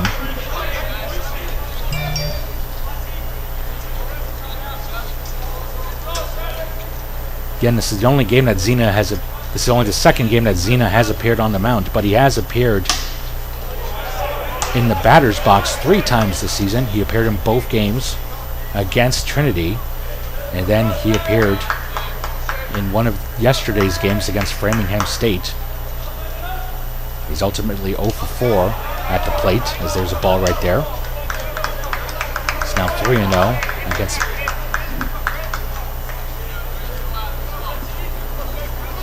Beninati.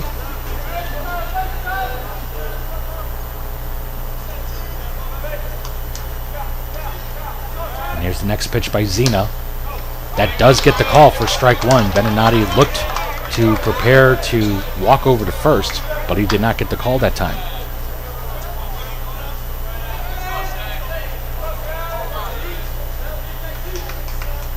The 3-1 is fouled back, and Zena has fought his way back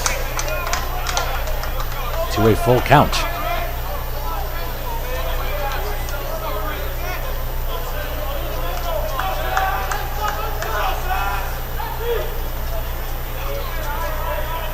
The payoff pitch by Zena is low for a ball, and Beninati will head to first on a leadoff walk. So Salem State gets the leadoff hitter on base, and now they will bring up the designated hitter, Devin Fuegan, up to the plate. He is also 0 for 2. He hit a ground out to the pitcher and struck out.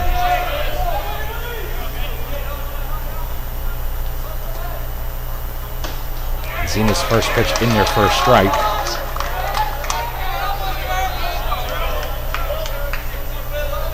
Kentoffi in his collegiate debut on the mound, finishing with 6 innings pitched and giving up only 2 runs. Zena throws a ball there.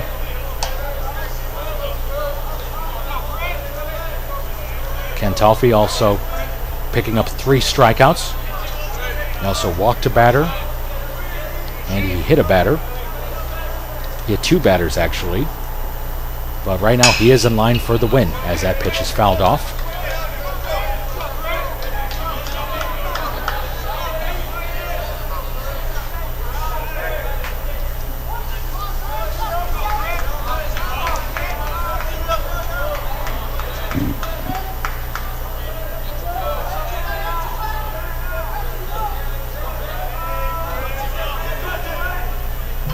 The 1-2 from Zena, fouled back. Count stays at 1-2. And I should make a correction here. We do have actually a pinch hitter here. It's not Fuegan at the plate. It is Tyler Wilson batting for Salem State. My apologies. Tyler Wilson up to bat, facing a 1-2 count against Shea Zena.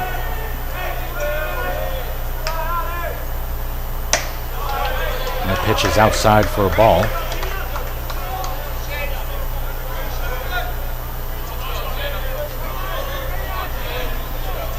A 2-2 count with a runner on first.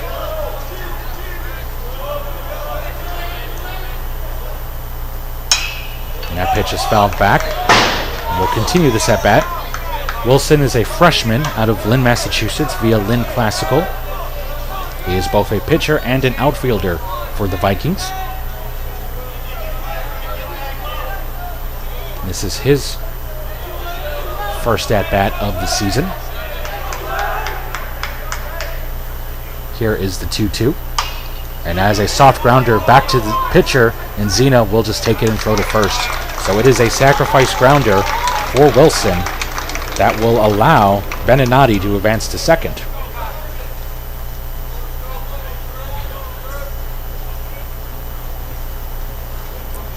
One out now in the seventh. Here is James Dolan. He has flown out to left field and has struck out.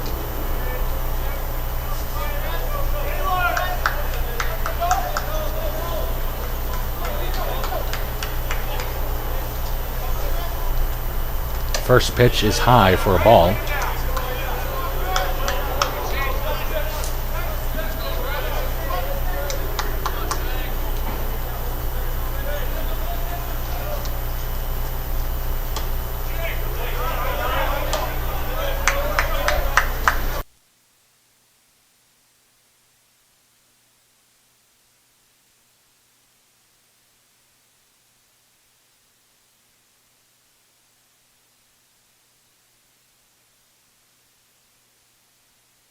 That's a line shot to right field by Dolan, and that's going to put runners at the corners now with only one out, as Salem State looks to get back in this ball game.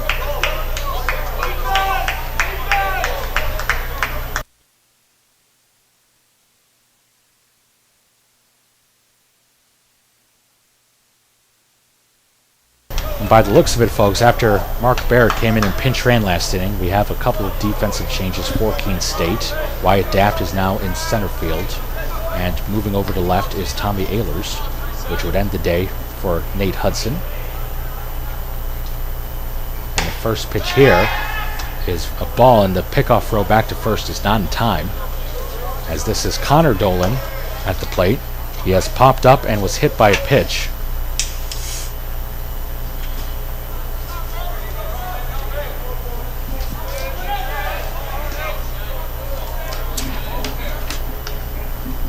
Here's the next pitch by Zena, and that's fouled away. It is now 1-1.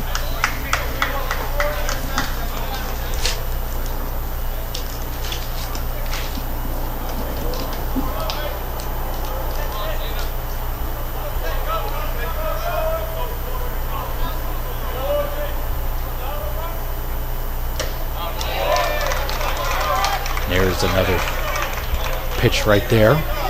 That's a strike. It's 1-2 now.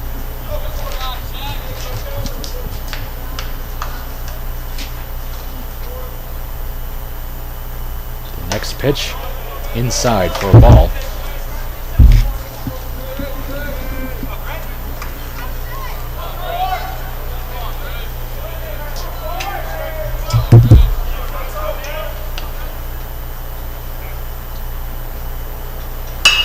This is line to center. Daft coming in. He will play it on the hop, and this will bring in a run. Scoring from third is Beninati, and moving over to second is James Dolan. It's an RBI single for Connor Dolan, and Salem State gets back another run. It's now 6-3 here in the seventh. There's still only one out, though, as here comes the number 9 hitter, Brian Ortega.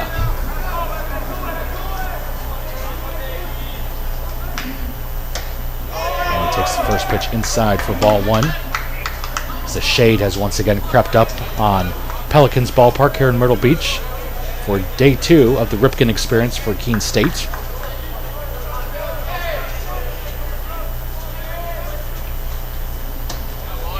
That pitch catches the outside corner for a strike.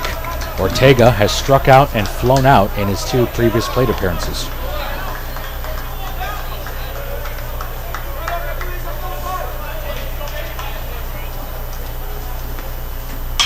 And now Ortega fouls this pitch off, and it is 1-2 still. Or I should say it's now 1-2, as was previously 1-1. The top of the order in Jake Boucher is on deck.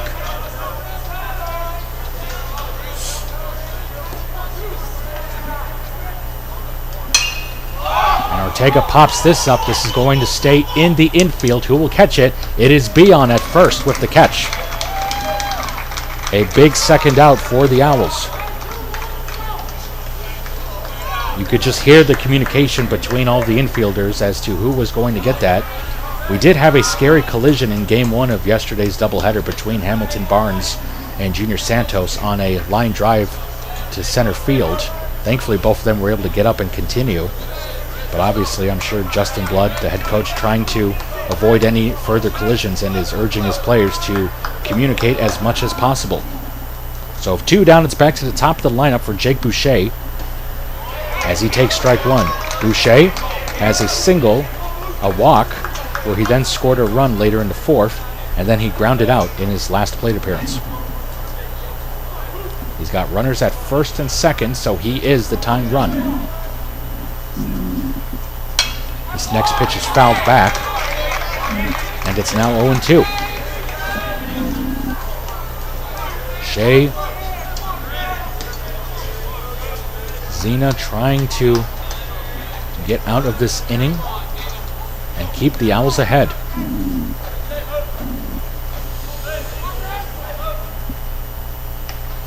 And a check swing is made contact, and it goes right to Zena, and he will toss to first in time for the final out. A lucky break there for the Owls. I'm sure Boucher was not meaning to make contact that time, but that will end the 7th inning. It's time to stretch here at Myrtle Beach.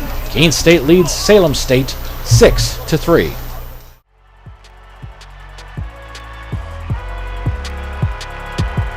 Number 32, Kyle Hornsby. Inside the 30. Touchdown. Michaela Burgess. An incredible finish by home. The NCAA and its member schools offer nearly 500,000 college athletes a path to go pro in something other than sports. Learn more at ncaa.org.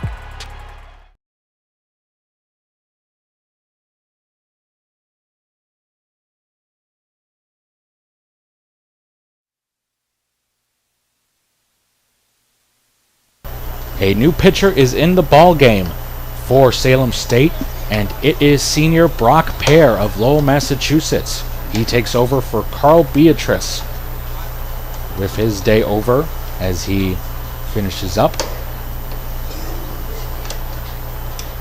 This will be the 3rd appearance on the mound this season for Pear. He previously pitched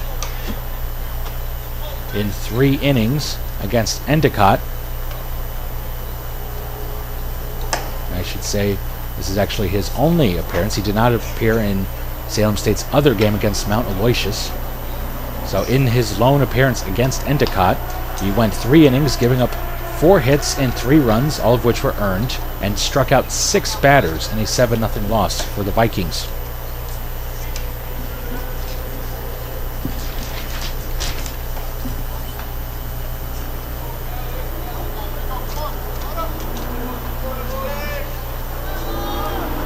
So Carl Beatrice, his day is finished as he ultimately went 2 innings for the Vikings. And he ultimately gave up those 3 crucial runs that extended Keene State's lead. As this first pitch is in there for strike 1, as up to the plate for the Owls.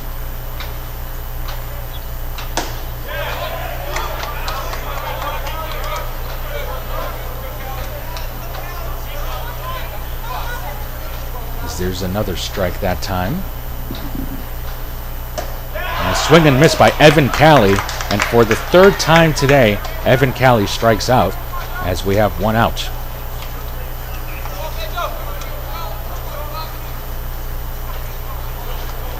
So one out. It's Junior Santos coming back to the plate. He is 1 for 3 today with a single and 2 groundouts.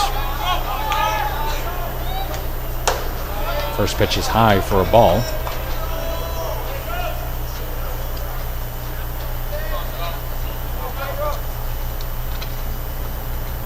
Swing and a miss for a strike.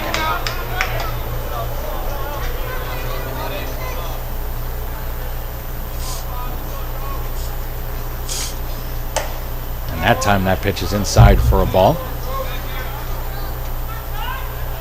Again, we are playing today's game at Pelicans Ballpark here in Myrtle Beach as Santos pops this one up to center field. And the catch will be made for the second out.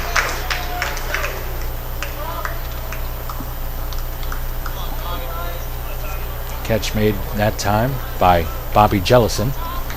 And again, we are at Pelicans Ballpark. This is the home of the Myrtle Beach Pelicans, the single A affiliate of the Chicago Cubs. And I have a lot of friends and family, mainly friends back at home, who are Cubs fans in Illinois. Special shout out to them. I know there are Cub fans out there who are optimistic that the Cubs will compete for a playoff spot this upcoming season. We'll see what happens there.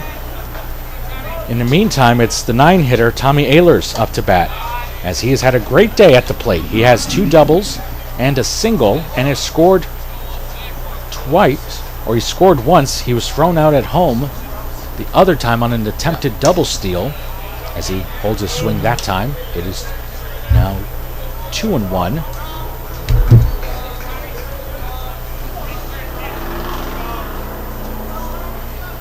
The 2-2 by Pear.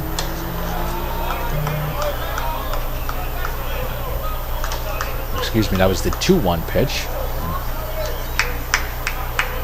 Let's get a quick reset here by the umpire to make sure we're on the same page.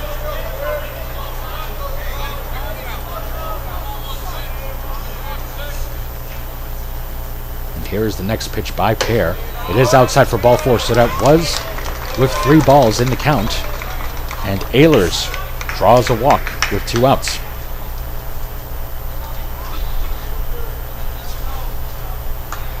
So Ehlers has reached on base in all 4 trips to the plate so far today. You know his on base percentage will go up nicely at the end of today. So here's Hamilton Barnes, the second baseman, up to bat. This is his 5th plate appearance. He has a single, a sacrifice grounder that scored a run. He then reached on an error.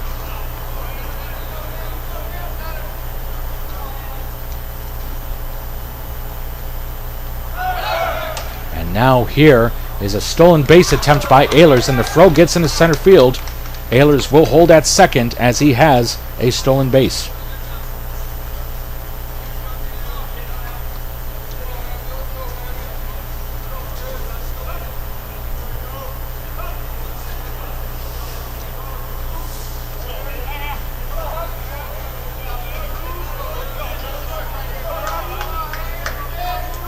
Barnes' last plate appearance, he hit a sacrifice bunt that successfully moved over Ehlers to second. That time, no bunt was needed to get the job done.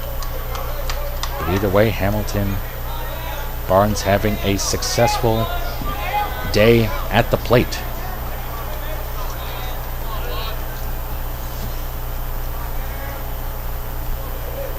Here's the next pitch from Pear. High and nearly hit Barnes that time. He had to duck out of the way there. It is 3-1.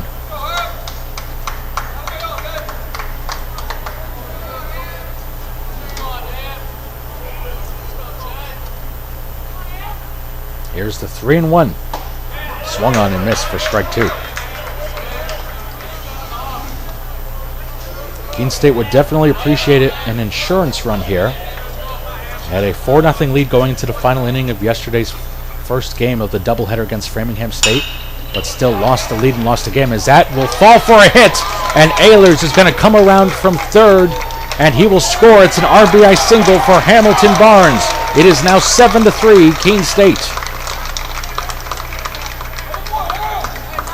Barnes was able to reach outside and hit that the other way, and the right fielder had a hard time handling the ball, and as a result, Ehlers came from second, rounded third, and scored. It is the second run that Ehlers has scored today, and Keene State now up 4, as there's a foul ball by Wyatt Daft, who's making his first appearance at the plate. We saw Mark Barrett pinch run for Nate Hudson last inning, and after Barrett scored, he was taken out for Daft, who moved to center field, while Ehlers moved to left to replace Hudson. And Daft will foul this ball off. Daft did make an appearance in yesterday's doubleheader for the Owls.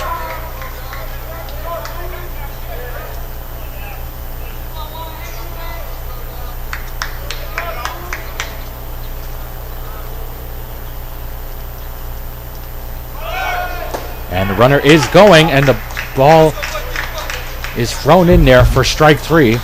And Daft strikes out in his first plate appearance. And that ends the inning. But Keene State gets another run on an RBI single by Hamilton Barnes. We're off to the 8th. It's 7-3, Keene State.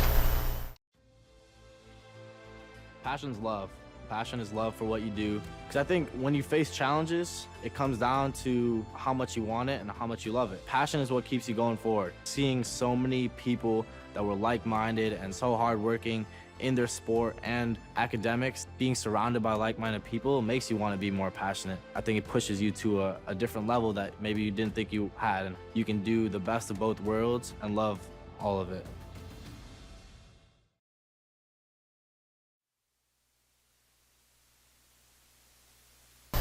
Jay Zena returns to the mound for Keene State as we get ready for the 8th inning. The Owls leading the Vikings 7-3. Nick Landy here on the Owls Media Network. Thank you for joining us on our second day here at the Ripken Experience here in Myrtle Beach, South Carolina.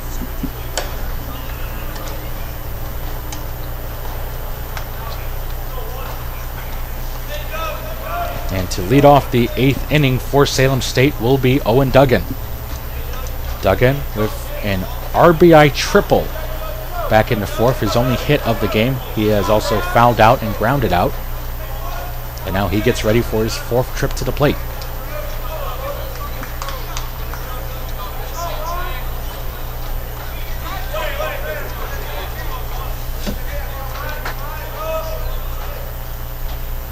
A check swing there. He did not go around. So that is...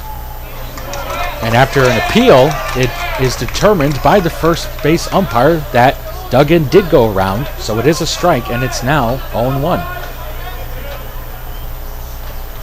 And now on the second pitch, Duggan will take this ball through the hole to right field for a single. And that is Duggan's second hit of the game. And a leadoff single puts a man at first for Salem State with nobody out.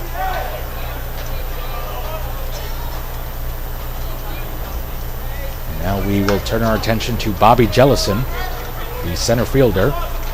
He has hit into a double play, reached on an error, and was hit by a pitch.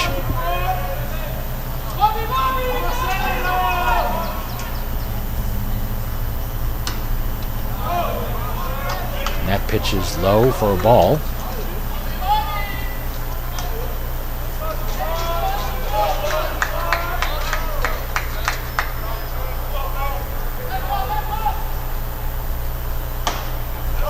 And there's a strike right there.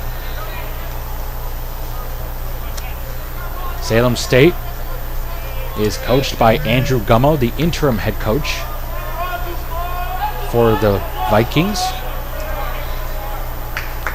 This is his second season on the Vikings staff, as that ball's in there for a strike.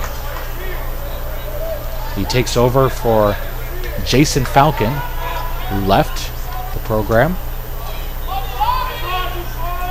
And Gummo knows plenty about Keene State because he played at Keene State. He was a catcher, as there's a strikeout there for Shea Zena, as Jellison goes down on strikes for the first out of the inning. And now here's the catcher for the Vikings, Edward Field. He is grounded out twice and lined out as well. And there's a pop-up straight to center, and there's Wyatt Daft. He will make the catch for the second out. And with 2 quick outs under Zena's belt, it is now TJ Beninati coming up. He has grounded out twice, and then in his last plate appearance last inning, he walked and made it all the way to third before being stranded.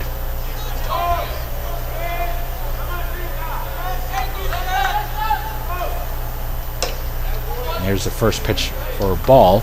As I was saying, Gummo was a previous catcher and captain here at Keene State.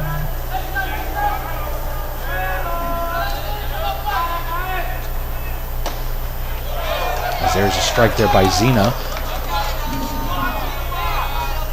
Gummo is also currently the head coach and catching coach for the Vikings baseball 17U team. There's a swing and a miss for a strike. It counts 1-2. And again, Gummo looking for his first win as head coach of the Vikings, who have started this season 0-2. Keene State, meanwhile, 1-3 on a 2-game losing streak, as are the Vikings, so both teams trying to snap a 2-game losing streak today as the sun begins to set here in Myrtle Beach.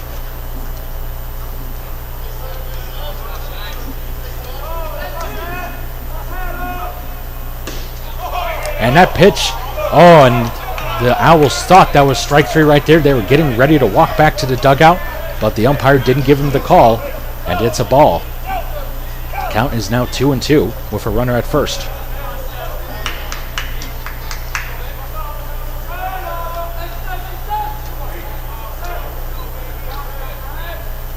The next pitch has hit to first, and that just goes foul. Great effort, though, by the first baseman, Bion.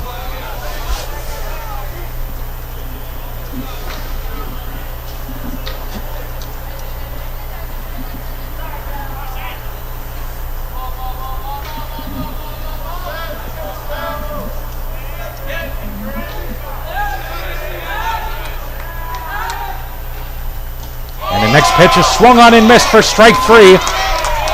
And that ends the inning.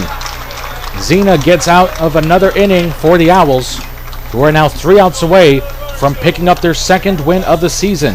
Before that, though, they will make one more trip to the plate, and we will bring that to you right after this.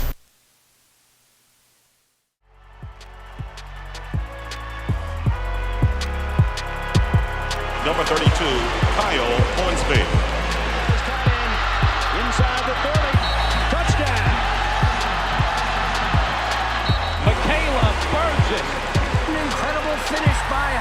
The NCAA and its member schools offer nearly 500,000 college athletes a path to go pro in something other than sports.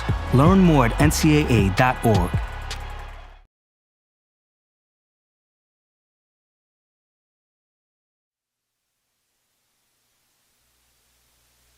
Keene State up 7-3 over Salem State here in the bottom of the 8th inning. The Owls will try to get a couple more insurance runs before they start the 9th, as they are about to enter in familiar territory. We've brought up many times about how the team was up 4-0 heading into the final inning of yesterday's first game against Framingham State, but they were unable to hold on to that lead, as Framingham State came back and tied it in the 7th and then won it in the 8th. So Keene State will try to get at least one more run here, as once again they will go up against Brock Pear. And leading off the inning for the Owls is the first baseman, Josh Bion. He is 1 for 3 today with a single, and now make that 3 singles, or 2 singles, excuse me, for Bion. That gets to the gap, and Bion's going to stretch this into a stand-up double. Josh Bion with a leadoff double for Keene State, as he now has a single, a double, and a walk. to go along with the 2 strikeouts he has today. So he has made base in 3 out of his 5 plate appearances so far today. And now that sets up an opportunity for Jonathan Chatfield to drive him in. As on the first pitch here, it's inside for a ball. Chatfield struck out in the first, was hit by a pitch in the third, then got a single in the 5th, and then was walked in the 6th and eventually scored on the 3-run RBI double by Brendan Eaton.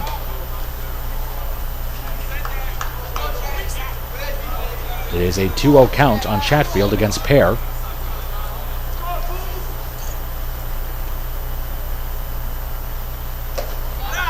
Make that 3-0 now as the pitch is in the dirt.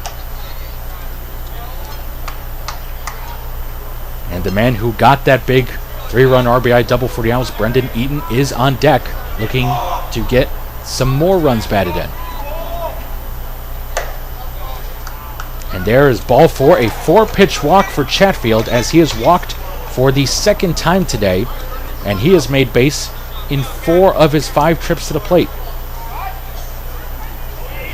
And here comes Brendan Eaton. Aside from that 3-run RBI double he had back in the 6th, he also has a single in the 5th, and he struck out in the 3rd, and he popped up in the 1st. First pitch by Pear is in there for strike 1.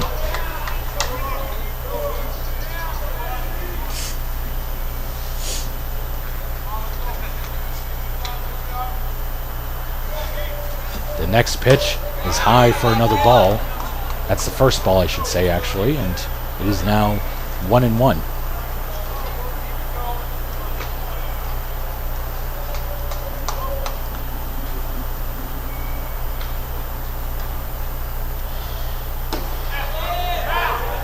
Counts now 1-2 against Eaton.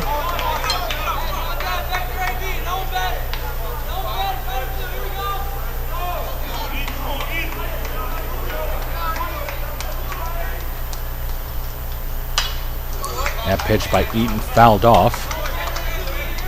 So we are still at a 1-2 count.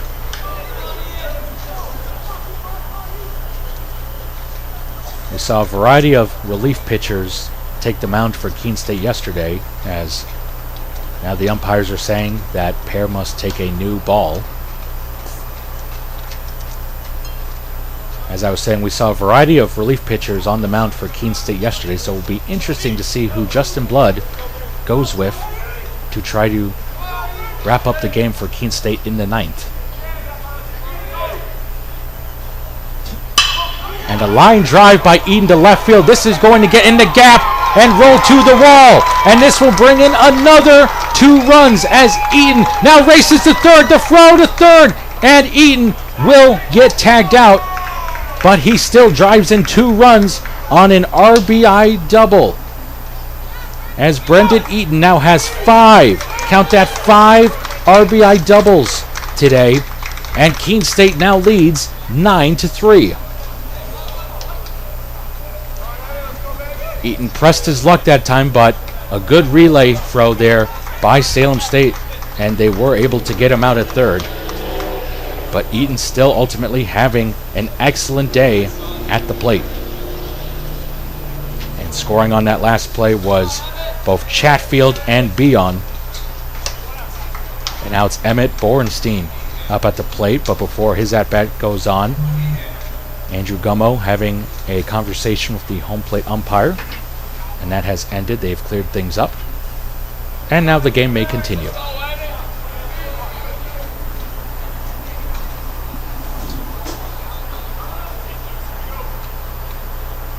There's 1 out now here in the 8th inning. There's strike 1 right there.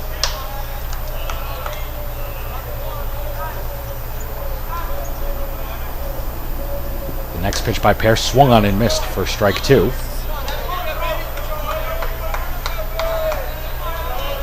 Ultimately, 2 doubles have been hit by the Owls this inning so far. One by Bion and another by Eaton. That pitch low and away for a ball.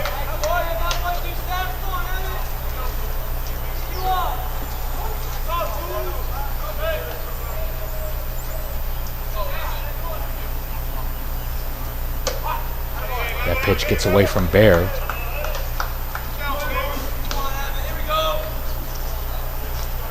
Brock Pear, after having that pitch get away from him, has a 2-2 count. Make that 3-2. That's 2 pitches in a row that Brock Pear has had get away from him as he is trying to find his control.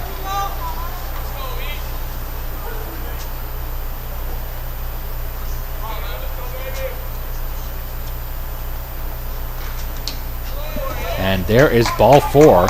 As that ball does get away from the catcher. Ultimately, Bornstein will take first on the walk. And now here comes the catcher for the Owls, Evan Calley. He had a great start at the plate today, where he walked in the second and eventually scored on the RBI double by Tommy Ehlers. But since then, he has struck out in his last 3 plate appearances, and now he is down 0-1 in the count.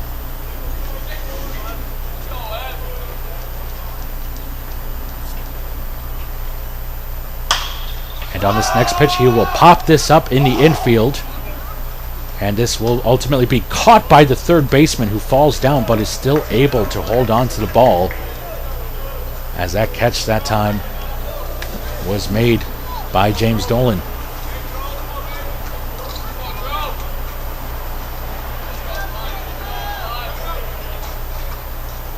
So 2 outs in the 8th. It's Junior Santos, the shortstop, coming to the plate.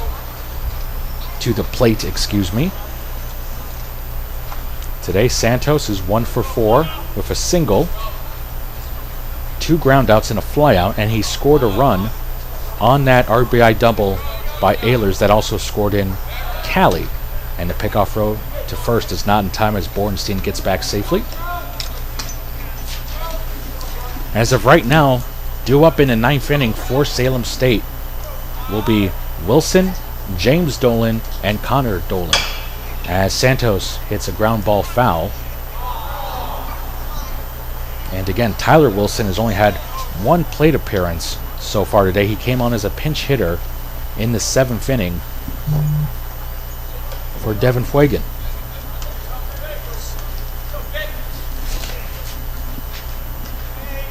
And who Keene State will send out to the mound for the 9th, we will wait and see.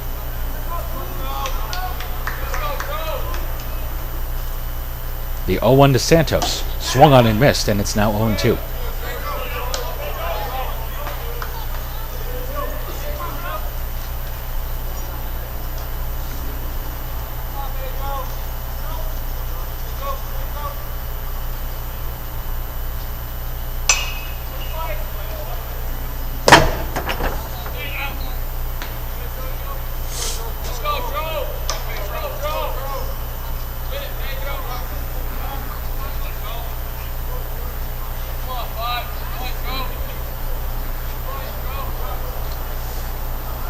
Count is at 0-2 against Santos, with 2 outs and a man at first. And there is strike 3 as Santos is down on strikes. Keene State gets 2 insurance runs thanks to a 2-run RBI double by Brendan Eaton. And we're off to the 9th inning. Keene State leads 9-3.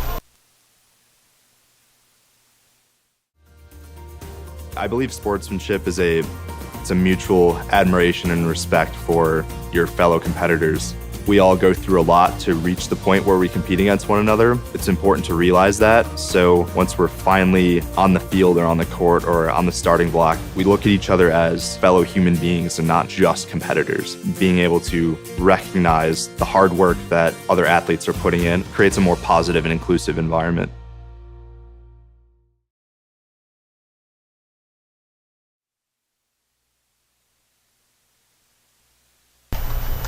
Well, we know who Keene State will be putting out to the mound for the 9th inning, and it is Shea Zena coming back for another inning of relief. Justin Blood has decided to leave it up to him to wrap up this game for Keene State and try to help the Owls snap their 2-game losing streak and pick up the win.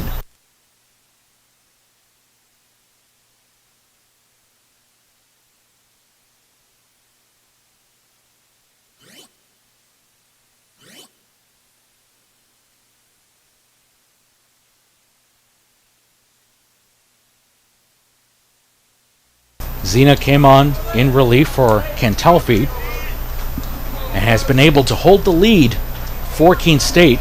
I'm sure after seeing the Owls score 2 extra runs in the 8th inning, Justin Blood decided to leave Zena in there to try to secure the win for the Owls. And the first pitch to Wilson here, and it's going to be a fly ball to left center, and Daft will run over and make the catch. And with one pitch, Keene State gets the first out.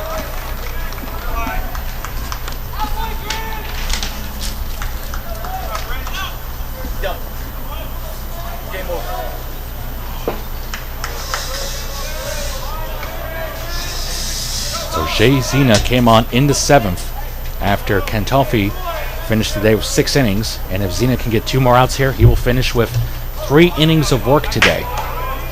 As the first pitch is a ball to James Dolan. Dolan 1 for 3 today with a single, a flyout, and a strikeout.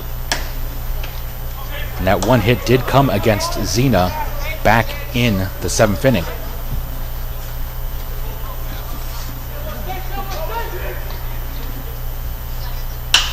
And this will be a line drive to center field, and Daft will have to let this one drop. And it's another single for James Dolan. And Salem State looking to get this rally going. Again, we saw Framingham State down 4 runs heading into the final inning of yesterday's first game of the doubleheader.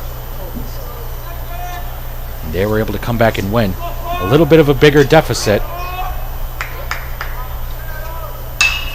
but the Vikings will try to come back as a ground ball. This could be 2. It will not be. Instead, it's a throw to first by Chatfield, and then a throw to second gets away. They will try to throw to third. It's not in time. Everyone is safe. A tough play there for the Owls as Chatfield tried to get the throw to third, but was not able to get Connor Dolan out there. And then they tried to get James Dolan out at second, but the throw got away, and James Dolan was able to advance to third. It'll be interesting to see how the scorer will rule this one. But either way, Salem State now has runners on first and third with 1 out. And as a Keene State fan, you would have to be happy that the Owls were able to get those insurance run. You'd have to be happy that Keene State was able to get those insurance runs last inning.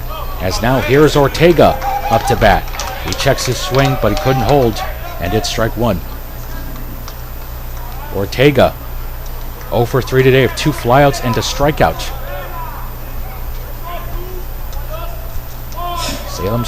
Salem State trying to come back and win this. That pitch is outside for a ball.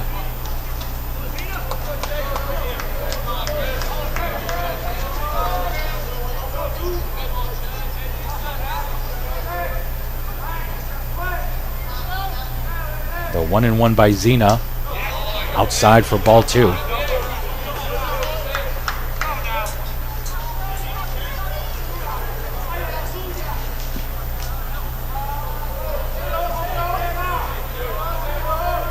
After this game, the Owls will be back bright and early tomorrow at 9 a.m. at the Polo Grounds as they play 1 game tomorrow against Wells College. That game starts at 9 a.m. and you can catch it right here on the Owls Media Network.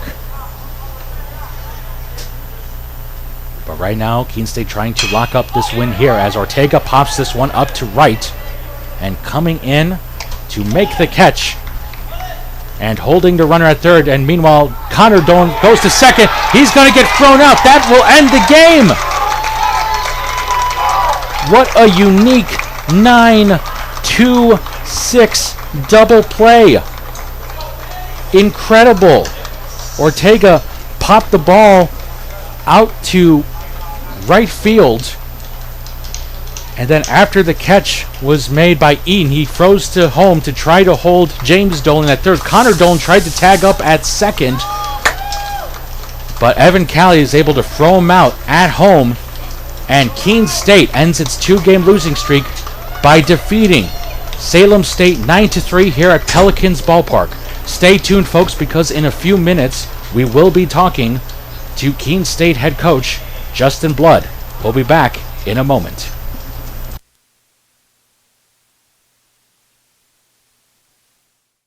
blanking. I'm blanking too. Next question you want to do?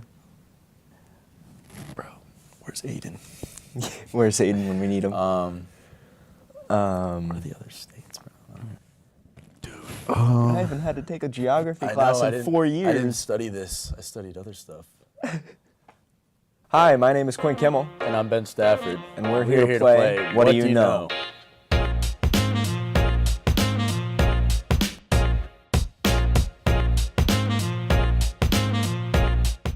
Phelps. Spitz. Lochte. Who from there? Murphy? Murphy. Dude, I don't know.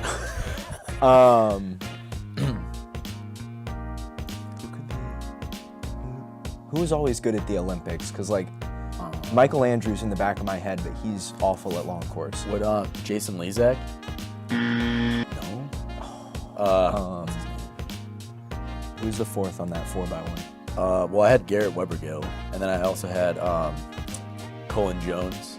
No. I'm gonna fire Caleb Dressel. Oh, that's a good one, yeah. And I thought he was too young, to be honest, but worth a try. Who else? I'm blanking. Next question you want to do? This is embarrassing. I don't know. I was thinking Ryan Murphy too. Yeah, because he's been the backstroker. Yeah. You want to move on? I think we should. Yeah. I think we'd be wasting time. Oh, yeah. I wouldn't have gotten beyond it.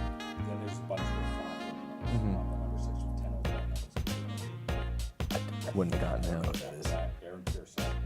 We should have gotten Pearsall. Yeah, we should have gotten Pearsall.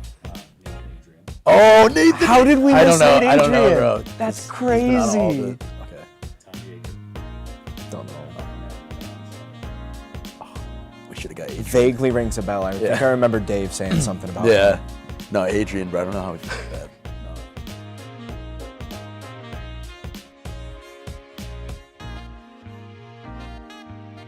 Hartford, Boston, Albany, Concord.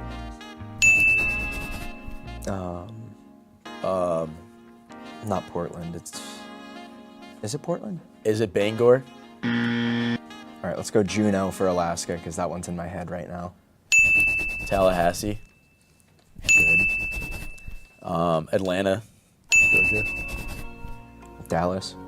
Texas. Houston. Austin. Sacramento, California. Portland, Oregon. Seattle, then, for Washington. Wow. Washington. Wow. Is it Burlington for Vermont? No. Brattleboro? No. I'm gonna do for North Carolina, Raleigh. Kansas City. Topeka, Kansas. Madison, Wisconsin.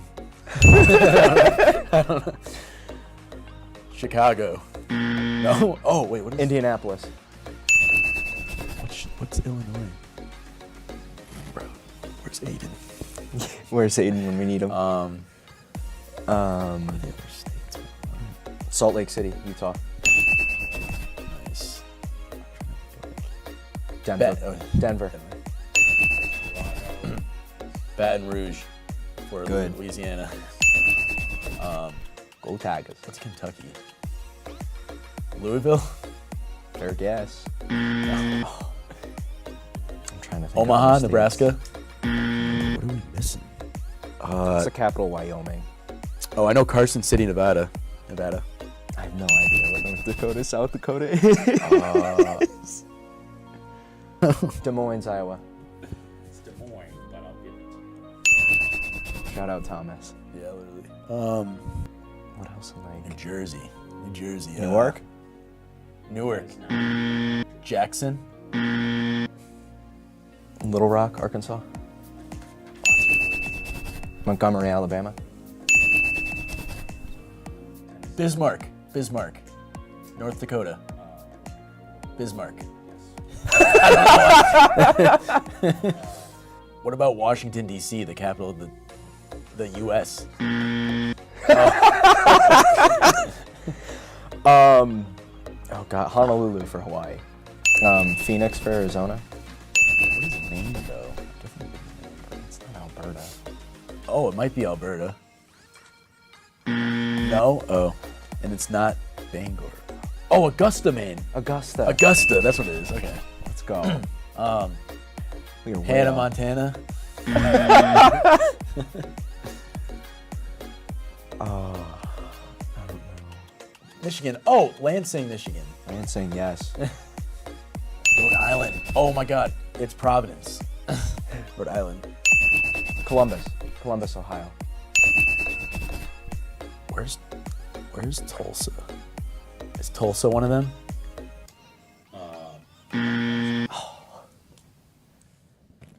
I haven't had to take a geography class in 4 years. I didn't study this. I studied other stuff. Yeah, I think that might call it. Yeah. Yeah. Oh! Boise. Should have gotten Boise. Springfield, Illinois. Oh, Springfield. Okay. Frankfort, Kentucky. Wouldn't have gotten Frankfurt. Annapolis, Maryland. Oh, yeah. St. Paul, Minnesota. Wouldn't have gotten that. Jackson, Mississippi. Oh, Jackson for the wrong. I think Yep. Jackson, New Jersey. Jefferson City, Missouri. Helena, Montana. Lincoln, Nebraska. Trenton, New Jersey. We should have gotten that. Santa Fe, New Mexico. I had that in my head. I wasn't sure. Oklahoma City. Oh, duh. Salem. Wouldn't have gotten Salem. I knew Should have, that. yeah. Should have had that.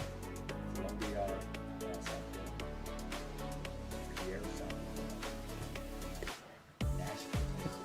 How did we not get Nashville? I don't even know why I didn't say Memphis. I should have said Memphis. I didn't even know that. Oh, I knew that. Okay, might have knew that too. Yep.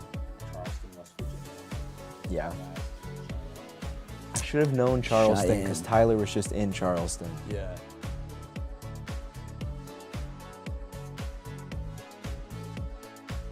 Bristol. Yes! Hartford. Give me Waterbury. Back here at Pelicans Ballpark here in Myrtle Beach, California, where Keene State snaps its 2-game losing streak with a 9-3 victory over the Vikings of Salem State. Nick Landy here on the Owls Media Network, and joining us after the game here is the head coach of the Owls, Justin Blood.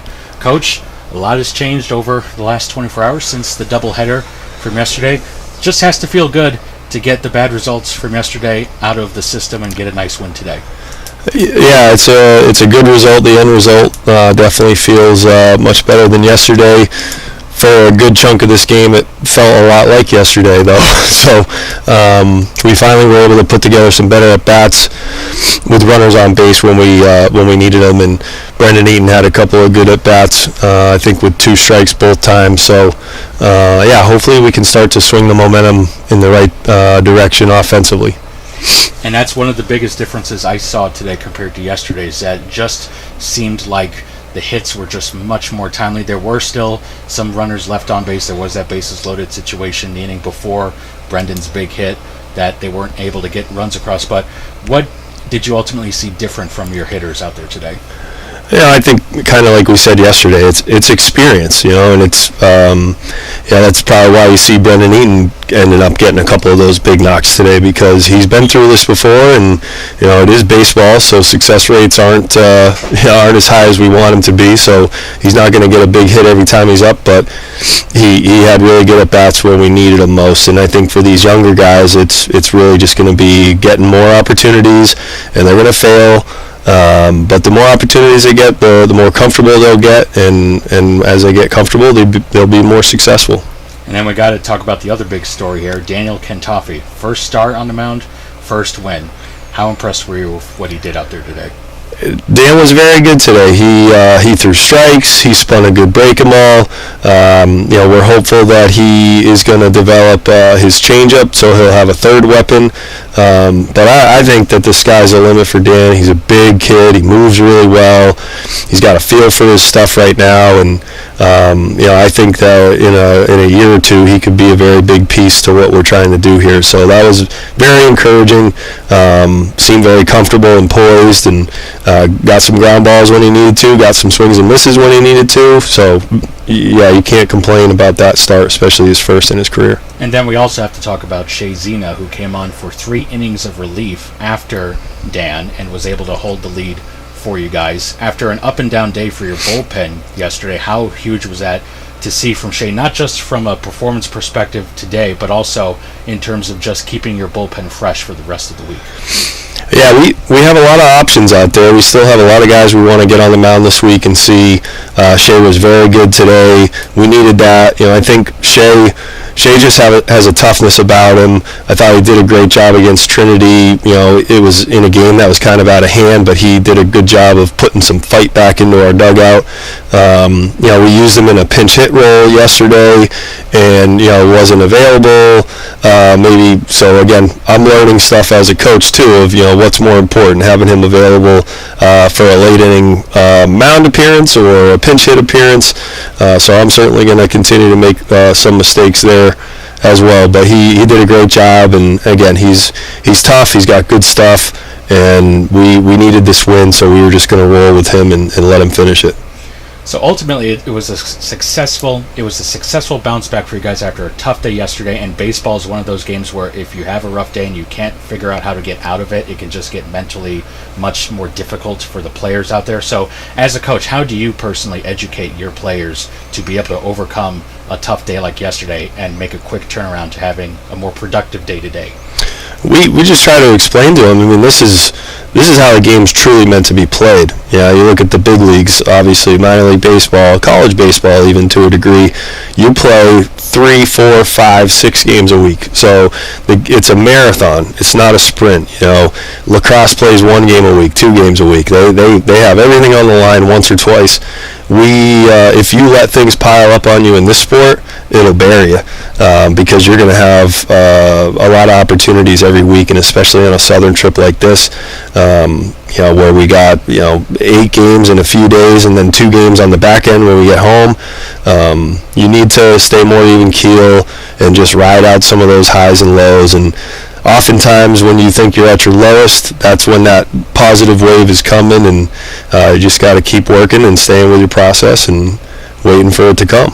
So quick turnaround for tomorrow. You got a 9 a.m. game tomorrow against Wells. What are you expecting from that game tomorrow? We're going to start Joe Schlehuber tomorrow. So he was the freshman who came out of the bullpen the other day against Framingham, and he's been working as a starter in the preseason, so he's going to get a chance to start. We still have a few other guys that we want to get on the mound, and certainly some more guys that we want to get into the lineup and get some at bats. So we're hoping to put together another winning lineup and pitching combination tomorrow, and now that we lost 1 game due to the weather overnight, we were supposed to play that doubleheader today, so we're still trying to pick up another game tomorrow as well, but we'll see. So hopefully we can just keep some positive momentum going tomorrow morning. I should also point out, aside from his pitching skills, Joe Schlehuber, an excellent cameraman. He helped us out today on the camera today. I want to thank Joe and also everyone else that helped us out today. Coach, thank you for stopping by. We look forward to seeing you back on the field tomorrow. All right, thank you, Nick. We'll be back to wrap up from Myrtle Beach after this.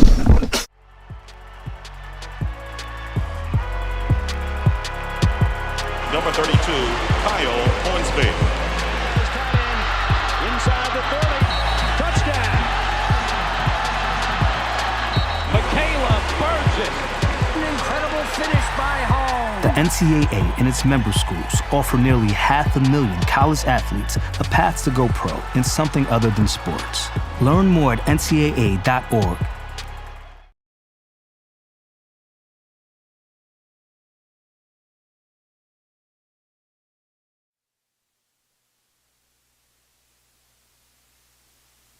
Keene State with a 9-3 victory over Salem State to snap their 2-game losing streak and improve to 2-3 on the season. Salem State, meanwhile, dropping to 0-3 on the year. As I mentioned with Coach Justin Blood in the previous segment, Keene State has a quick turnaround tomorrow where they will play Wells College at 9 a.m. at the Polo Grounds.